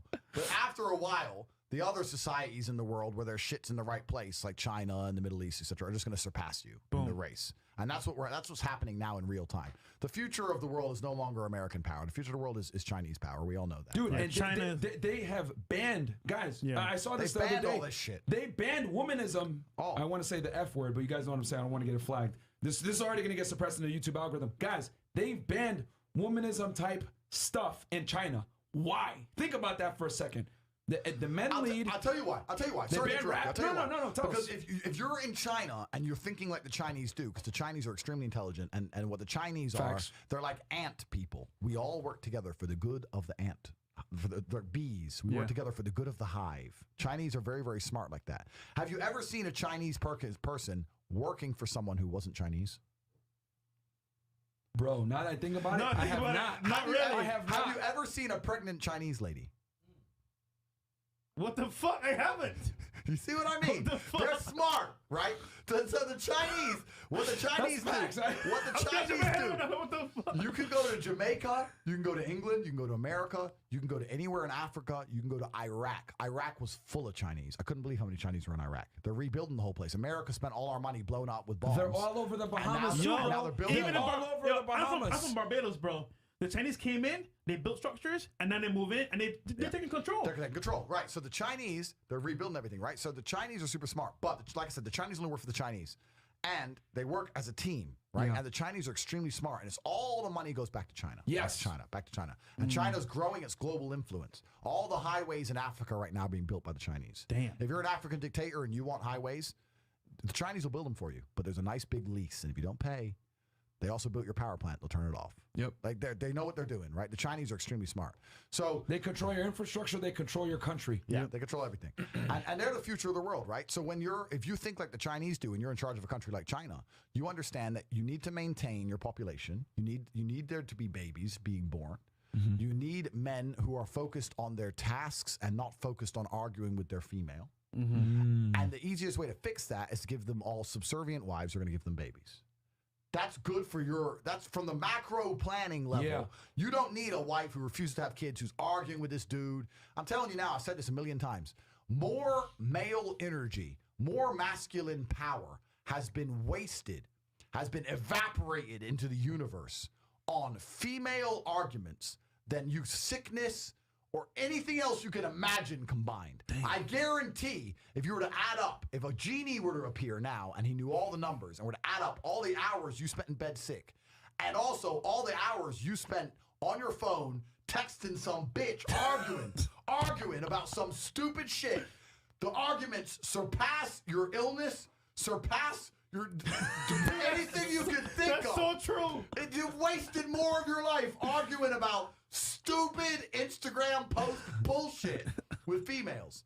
They will suck the power from a man. You can be the most powerful rich man in the world. If you're having King Solomon. If you're having women trouble, you can see it on him. He's just something about my wife. Blah, blah. And the Chinese like, we're not going to let our men become like the American men. Yeah. We're not going to allow that. Happy wife, happy life. No, that's bad for China. Yeah. They think at a macro level, which we don't do. It's not good for the society as a whole for your men to not be concerned with conquest because their wife is a cunt when they're out busy working. It's true. No, bro. You're right. You're right. It is facts. When you can't go home to a safe, stable home that like you don't got to worry about arguing with your girl, the food is made, whatever. Society is built on monogamy with a subservient wife with a strong man in charge. That's how the United States was built in the 50s with the nuclear family. And now, it's gone, and China's ensuring that toxicness does not come over their side. That's why they ban rap music. That's why they burn any of this Cardi B crap. Like, none of that gets played in China. Go ahead. And you know the worst part? The women here in the Western society, even on the show, they don't even know how to keep a household. What a man really wants. And as a result, there's no fixing it. We're just going downhill. And like you said, it's doomed. You want to know what's scary? We have women on the show all the time, and we'll when we have Andrew on with the After Hours show. I can't wait to talk to these girls. I can't wait. They're gonna hate me. Yeah, it's gonna be great, bro. We got one here right now. Actually. You know, we bring them on, and we ask the women ask us all the time because we give advice. They're like, okay, these guys seem knowledgeable. What do men want? And in one hand, I'm like, you don't know what men want. Like, you know that they want. I'm like, do you really know what they want? They're like, yeah, they want sex. I'm like, all right, cool, but like, do you know how to keep a guy around? And I can't tell you how many times I've had to explain to women how to keep a guy around post sex. Yeah. And that's what made me realize so many modern women today think all they got to bring to the table is box. Yeah, you'll get a guy for a night, maybe a week, maybe a month or two, but you ain't going to keep no high value guy around. What do you offer? You got to be able to add value. Outside of sex. You want to keep guys like us at the table around? You got to be able to bring something else to the table. It's completely true. With one of my chicks, when I was living in the cam girl world, one of my chicks, I'd make her make me 2 coffees every morning. She'd make me 2 coffees, and one I would drink, and the other I wouldn't even drink. I just leave it to go cold. And she'd say, why do you make me make you 2 coffees? The second one's just like an insult because you never drink it. You just make me make it because you want me to bring it to you, but you're not going to drink it. And I said, if someone broke into this house at night, I will die trying to protect you. That's my job. I will literally risk my life. If we're walking down the street and a guy tries to grab your ass, it's on. I have to risk my life against Mike Tyson, whoever he may be. He might be strapped. He might have anything. I have to risk my life to protect you. That's my job as a man. And you have a problem making a coffee? Does it matter if I drink it? Damn. Does it really matter? I like knowing that you do your job. If I need coffee, you're going to do it. And you get to know that if it ever goes off, I will do my job as a man. Damn. And from you, all I ask for is 2 cups of coffee. It doesn't matter if I drink them. Yo, do you understand what I'm saying? Do you understand what I'm saying? We had a debate on this show, and it's gonna be a fantastic After Hours when we do it. Yo, it's gonna be crazy. There were girls on the panel. I was telling, I made a comment because some guy, we broke down a video. Guy wasn't getting bedroom fun from his wife. Yeah. And I stopped the thing and I said, listen, guys, everyone out there watching, if your girl or if your wife doesn't give you bedroom fun anymore, you kick her to the curb immediately. Useless. That's unacceptable. She has not fulfilled her end of the bargain. And I know as a man, if you're dealing with a woman, you inevitably brought value to her life to some degree because what do I always say? Women are professional resource extractors. They up. Men create, women take. So if a woman's in a relationship with you, you're damn sure you brought some kind of value. But I'm not so sure if the woman brought value because we live in a time and age now where women are told, hey, you're fine the way you are. You don't need to self-improve. Womanism is here, and that guy should be happy to have you. No, fuck out of here. She doesn't give you sex, you kick her to the curb because if you're expected, just like you said, to put your life on the line and protect her, she better be sucking dick. Yeah, no, absolutely. And you know, this is another really important point. Women fuck men they respect. They don't even fuck men they like. Yes. I have girls who've never liked me, but they respect me. Exactly. And we have plenty of sex, right? Yep. So women fuck men they respect. Respect is the foundation. Respect is the foundation. So if you're with a woman and she's not sleeping with you, then she doesn't respect you. And here's the problem. And I look at that's true. She doesn't respect you. Very true. She doesn't respect you. And I look at everything from a chess perspective because I'm a chess player, right?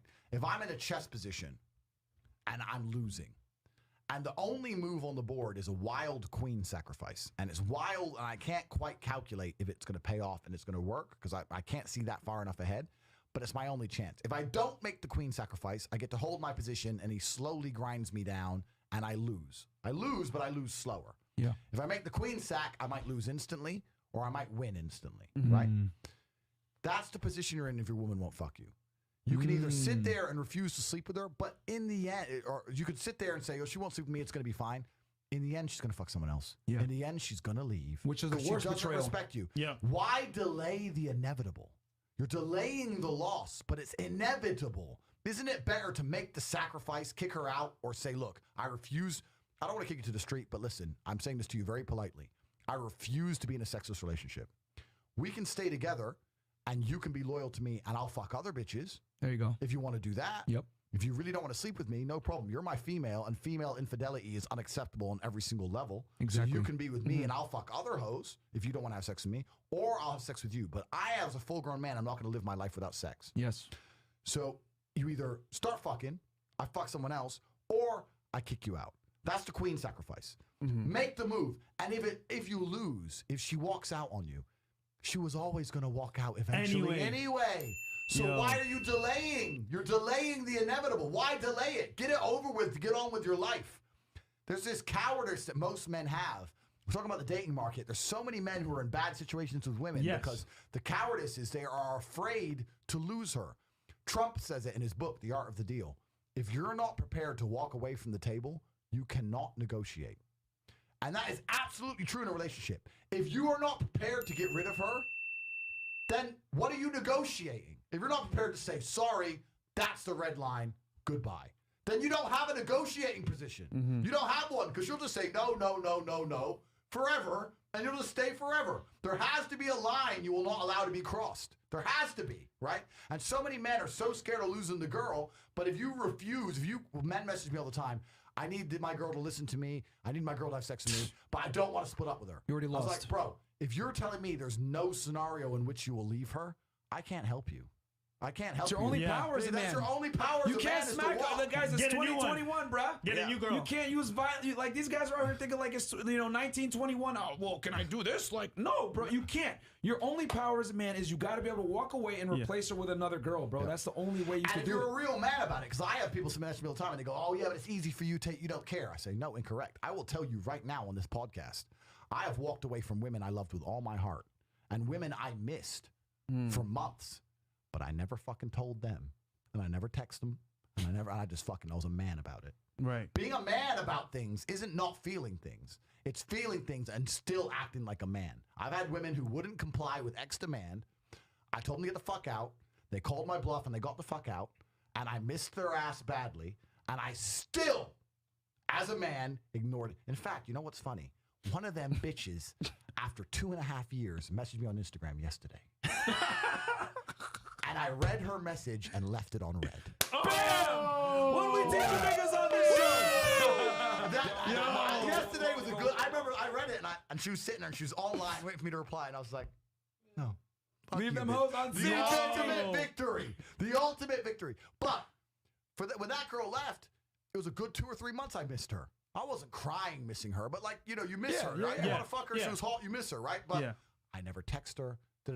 Being a man about things is not feeling things. It's being a man about it. Be a man about it. If she's not going to be the woman you need her to be, she has to fucking go. And you just have to be a man about it and not be a fucking punk. Yo, here's the worst part though, right? Most guys stay in bad relationships because they don't want to go out into the dating market, and I get that, right? They don't want to source. Here's the problem. You spending time with this girl, you got one life to live.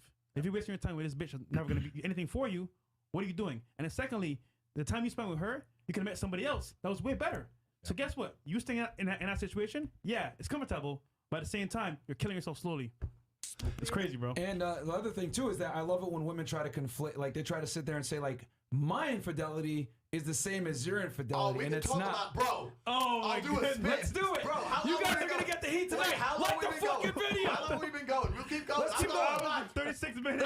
Yo, they're loving it. We've been going up right now, 5,500 live viewers almost. Let's do it. Let's talk about male and female infidelity because I talk to these chicks every single night about this, bro. They think, oh, well, if you cheat, I should be able to cheat too. No, bitch. It's very different. It's very different. Quick commercial break, super chats real quick. Super chats. Okay, guys, quick commercial break. At least. Okay, Shravan T, $50. Tate didn't watch Jordan Peterson and continues to preach everything. JP teaches from a lifetime of academic research. I watch more than 50 hours of JP's content. Just saying, next time I am in the gym, you better believe this will be on repeat. Absolutely, guys. Okay. Renegade Wingman, Tate is literally playing 4D chess. Cheers, brother. Thank you so much. CJ, we need the Tate brothers and Kevin Samuels on the same show. Kevin, please call in tomorrow. Thank you for that, CJ. Appreciate it. And then we got Coach EO. Guys, go subscribe to his YouTube channel. Another player in the game as well. Congratulations to the Fresh and Fit brand for hitting 100K in less than a year. Phenomenal marketing campaign, talented team of associates, dedication and hard work. Enjoy your celebration. Salute. Thank you so much for that, man. We appreciate it. If you want to come down, DM us on the side. And thank you to Trey and thank you to Chris behind the scenes and our boy Tom, who's also in the studio, our boy Ande. We wouldn't be able to give you guys this heat without the team that we have here. Thank you so much. And our boy Jay Flo, who took some crazy B-roll on the boat today. Yo, so, that footage is going to be legendary. Yeah, so it's going to be lit. So, okay. Sorry. Let me just text this. Yeah. Yo, what's up? Did we have any other super chats, Chris? No, we're good. No, we're good. Okay, guys, we're gonna keep giving you guys this heat. Yeah, we're I gonna got end heat it. coming for you. But you know what? Let me hear the reason you tell them first that infidelity is different between men and women. I I'm would curious say to your so. argument. So obviously, as you guys know, I come from. For those that are just tuning in, I come from a Muslim background. My parents are from Sudan. Grew up in an Arab household, whatever. Which in Islam, you're allowed to have up to 4 wives, whatever it may be. But the check and balances is you have to be able to pay for said wife each. If you buy one a home, you got to be able to pay the next. So only men with affluence and status and money can do it. So there was checks and balances. So I always say that a man shows his commitment through taking care of your dumbass, not by banging other chicks. Because men, we're able to detach from sex, emotionally. Women aren't. As much as they want to say, well, I can bang guys, emotionless. Oh, really? Do you sleep with new guys every single night to cope with your same horniness? No, that's disgusting. Exactly, because there's an emotional tie to some degree. Even the most discriminant woman is going to be far more conservative than even the most conservative man. Indiscriminate woman. Even the biggest guy that, I'm a church boy, I'm not trying to smash. He's going to still have a higher sex drive and want to bang more than even like the most conservative girl. You know what I'm saying? So it is what it is. So like it's just cap. It's just cap. But what's your take on it? I think men and women show they show it absolutely different ways. They show it absolutely different ways. I completely agree with you. But there's also another argument. So that's one argument. There's another argument I use. And that's a biological evolutionary perspective argument, right?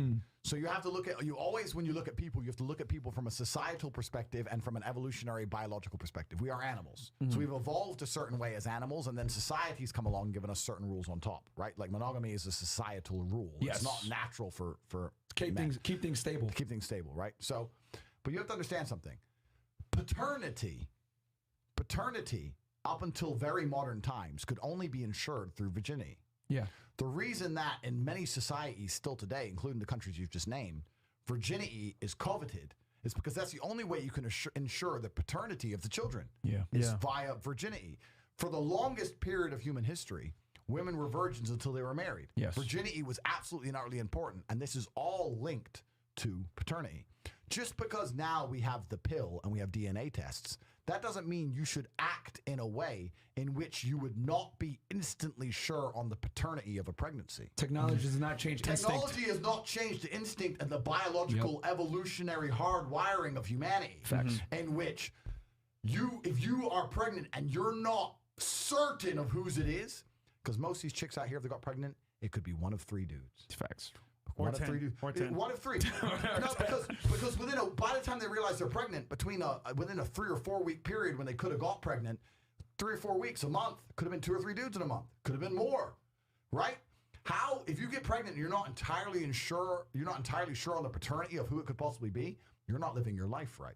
Yeah. And just because you can take the pill to stop yourself getting pregnant, and just because you can do a DNA test if you do have the child, that does not remove your responsibility as a woman to be able to ensure the paternity of an offspring based on your sexual habits. The difference between me and you is if I'm fucking a whole bunch of women, I know they're my kids. Fine, right?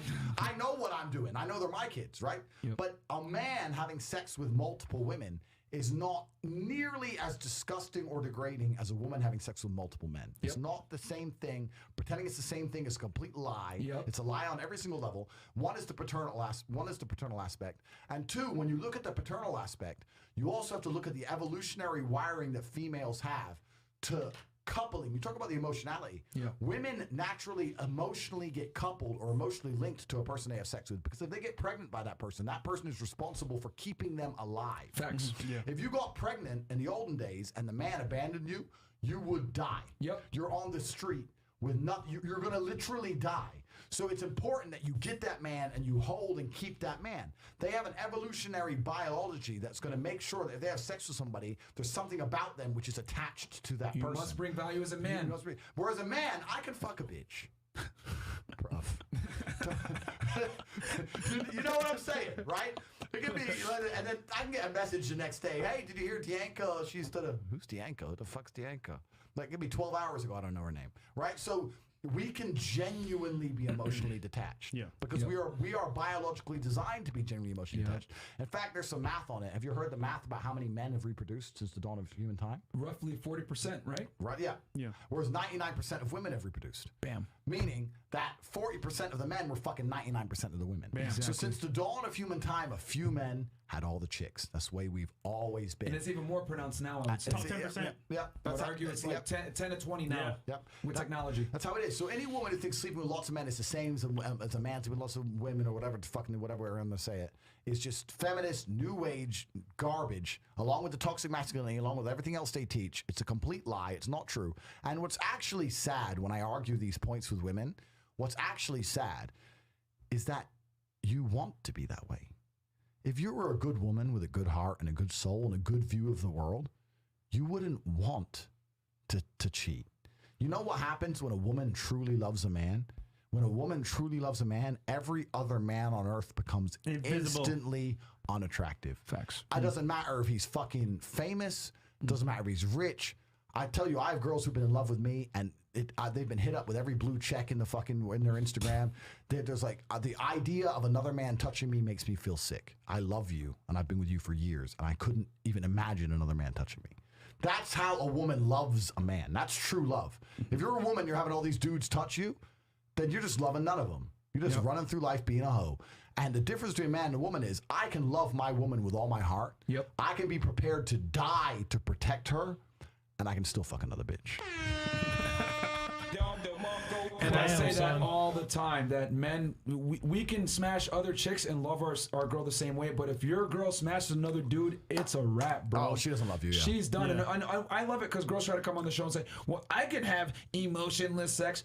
Not all the time. And I'll tell you this, most girls can't do it. And if for the girls that can do it, you already know what time it is. She belongs to the streets. Bro. Yeah. The argument is, right? Bro. The girls that can detach, bro, they have no soul. They have no soul left. 1,000 cocks there. They're gone. They've been smashed by a lot It of goes dudes. inside of you. Yeah. Yeah. Do you understand? There's a huge psychological, when something comes inside of you, that's a big something happens psychologically. If you can allow something inside of you and detach from it truly, then yeah, you belong to the streets. You have no soul Facts. left. You're broken. You're a broken person. You're a broken person to allow something to come inside of you and you have no emotion towards And the scenario. data shows it because women are less happy now than they were before when monogamy was a thing and the institution of marriage. And because let's keep it a stat, guys. The institution of marriage keeps society stable. It allows men that are average, or lower, to be able to get sexual access. So what? They can raise a family, and there is no stronger motivator to men than a family. That will make a man work overtime. I'm going to say something that's super, super controversial. Let's now. do it, baby. Bro, let's let's do go. it. Ready? When my father was still alive, he died a few years ago. When my father was still alive, I said to him, R.I.P. Why? Yeah, he was the real one. And I said, why? What is all this Taliban war shit about? Because the war was going on. I said, why are the Taliban even fighting back? And my dad turned to me and said, they're fighting for the rights to have virgin wives who are still going to obey them. They've seen the Western lifestyle and they don't want it. Wow. And I was like, wow. You're telling me this is all down to pussy? He goes, imagine you're in the Taliban. Imagine you're raised a certain way, and then you've looked at American culture. You looked at the strippers. You looked at the hoes. You looked at all the, and America's trying to bring America. And you're like, no. At least let me have my family. I'm not even saying they're right, but I'm saying a lot of what this shit's happening, a lot of these guys are out there dying just to protect their right to have a virgin wife who'll make them a sandwich. But that's what it is. That's all they want. No. If you're a villager in fucking Afghanistan in the Taliban, all you want is a wife and a family and a little fucking goat.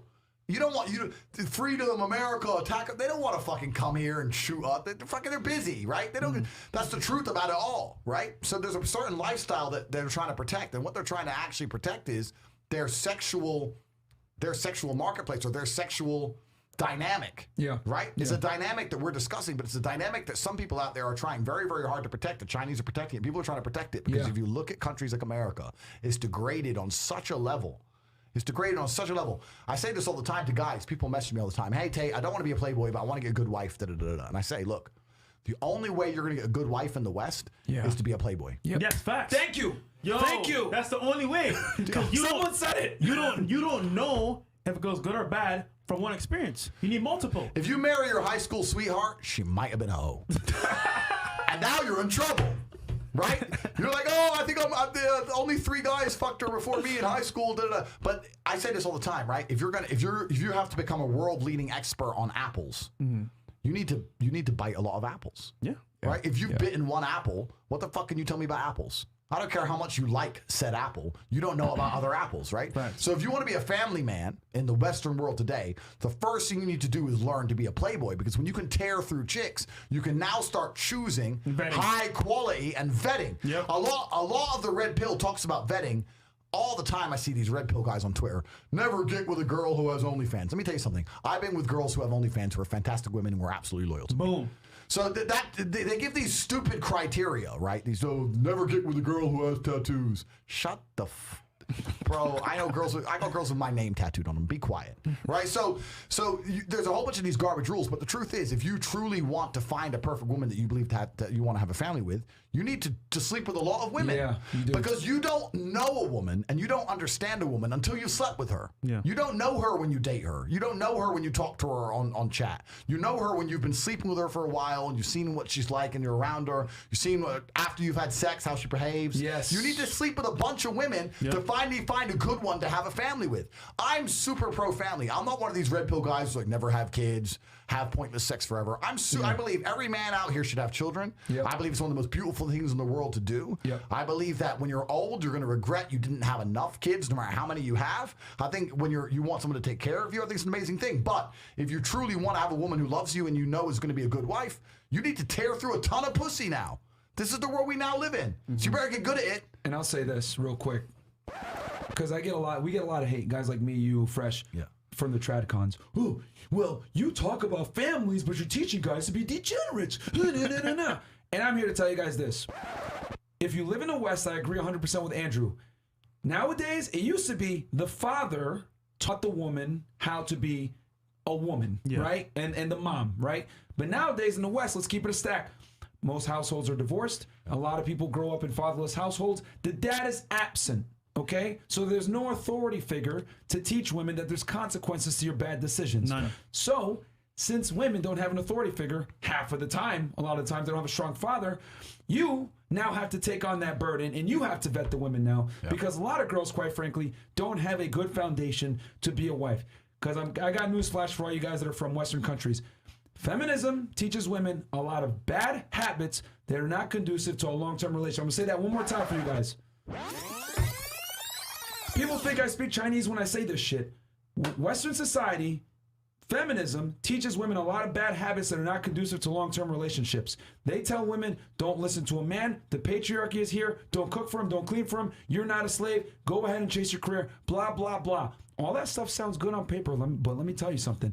It is literally the killer of a nuclear family because that woman is not going to know her place in a family. In a family, not every part is interchangeable like the West wants to tell you. A man has a role, a woman has a role. He's the hammer, she's the nail. If you try to switch it around, it ain't gonna fucking work. I'll tell you guys that right now because if you put a woman in a leadership position where she's making more money, the stats show it, divorce rates increase dramatically. What happens with divorce? Single parent household, single mother household, because she gets there 90% of the time. Kids end up fucked up, shooting up schools, all this craziness that we have in the West. So in today's day and age, if you live in the West and you want a serious relationship, you have no fucking choice. You have to get out there, date girls, figure out which ones are good, which ones are bad, and more importantly, have the game and the frame to coach these chicks because they're no longer going to come pre-assembled from a packaged home where there was a father. You now have to be the authority figure and teach her how to be a good wife because feminism indoctrinates women to not be dutiful wives. Women want to get married in the West, but they don't want to be fucking wives. They want to go on happy, ladies' nights out. They want to go out and drink. They want to still be able to have you at home, but have that single sex and a lifestyle type atmosphere. And that shit does not work, guys. So with that said, you have to get out there, smash chicks, figure out which ones she belongs to the streets, and adapt accordingly and find the ones that aren't, man. So Man, well said. Andrew, man. Thank you, brother. You nailed it. You completely nailed it. You completely nailed it. If you're a man out here and you're a trad con and you really want to be married, you better fucking fuck a bunch of pussy and you better find yourself a good woman. There's no other way to do it. Or go to a country where traditional masculinity is a thing, and you find a girl that came from a strong fathered household, and take her if he lets you. That's the other thing you can do. Mexico, Colombia, where else? Somewhere else. Middle East somewhere. You know what I'm saying? But like, guys, that's the world we live in now. A lot lot of girls, you're going to have to coach them to be a good girlfriend now. You're going to have to turn them into a good woman and get these bad habits out of them that womanism teaches them. You know what I mean? And the hotter she is and the younger she is, the harder it's going to be, my friends. Facts. Yep. All right, super chats, and then let's. Yo, this podcast was lit, by the way. Hell yeah. Okay, no child support. $100. Love on the podcast. Shout out to the Coach Gang. Thanks to Coach Greg Adams for leading me to see your channel. Shout out to Coach Greg Adams, guys. Go subscribe to this channel. Also, fantastic content creator. Caddy Papa friend of ours. $100 says, bruh, it's fire tonight. Homie, a real one. He means Tate. I'm a real one. Diego I'm doing my best. Osiro, $50. I don't know what the technical misunderstanding was with Rule 0 gang, and I don't care. I've learned from both. Different energy for different people, and there are no foolproof prescriptions. I still watch them, and also every interview with Cobra is gold. Absolutely, man. Hey, and I want to make one more thing clear. I'm not hating on absolutely anybody in the space. I think everybody in the space has something to add. The points I was just trying to make is that the space as a whole could be far more constructive if some of the ego was detached. I don't know where all this ego came from. That's the point I'm trying to make. Agreed. Yo, Andrew, where can people find you, man? Yeah, so you can find me on Twitter. My Twitter is ofwudan, OFWUDAN, but my Twitters get banned a lot. I think I'm on my 9th account now. God damn. His Twitter is hilarious, guys. Yeah, but if you follow me while you can, because it's fun, right? So my Twitter I'm most active on, Instagram at Cobra Tate, and then CobraTate.com. And if you ever join the war room, you're gonna have a lot of me, right? Because that's where I spend most of my time. That's where I focus. I think the world is changing in regards to the idea of large scale social networks like we have now. As censorship increases, is going to just die out, and you're going to have lots of small social networks of people with certain mindsets, and that's kind of what the war room is, and we're kind of preempting that. So you're not going to get interviews like this on YouTube for long, guys. No, not for long. This was a very based conversation. This was pretty based, yeah. and if this was a war room broadcast, because we do a broadcast every week, it would have been even based. It would be baster. Is baster a word? I don't know. More based. More based. All right, so yeah, guys, get on his YouTube, guys. Tate YouTube. Speech, okay. It's Tate Confidential, 2 YouTube channels, right? Go follow his brother, also the Talisman Tate on Instagram. Yeah. And then follow Cobra Tate on Instagram, of Wudon on Twitter. Guys, CobraTate.com if you want to get in the war room. Yep. Andrew, thank you so much for coming on the show, man. Thank you. Yeah, this is the first guest we actually shook his hand after the show. And you guys have been asking for Andrew for a very long time, and I'm excited to bring him here. And don't worry, guys, it's going to be one of many collabs. He's going to be back here. I'm actually going to give him a guest pass for the building so he can just come in whenever he wants. Perfect. So yeah, man, it's part of the fam, Fresh and Fit fam. Yo, you always got a chair and a seat here, man. So real quick, follow Myron, Unplugged Fit with 2 T's. Follow me, Freshman CEO. Follow Chris, the producer, Aaron C. Pogson. Follow Trade Talk Sports. And also as well, Party May 15th. Don't forget it, guys. It's going to be lit. We're going to try to keep Andrew here. Way more girls than guys. It's going to be the best party spot in Miami. Also as well, shout out to INA in the back. And yeah, man, this was a good show. Yeah, it was a great show. Guys, open up a tab right now. Tate Speech and Tate Confidential. Subscribe to his YouTube channel. Follow him on Instagram. Andrew Tate, thank you so much for coming, brother. man. Thank you, man. I really appreciate you guys inviting me. And also, you guys are doing something amazing because you have some content which is entertaining enough to go mainstream, but you're sticking the knowledge in there and bringing it up to people who've never really heard it before. So you're doing very important work. Really excellent, guys. So stay tuned. There will be more collabs with Andrew and the Tate brothers. Tristan will be next, and we're going to have some ladies as well. Guys, thank you. We will catch you on tomorrow. The next one. Yeah, the next one. Tomorrow, probably. Here, yeah. Peace, guys. Peace, guys.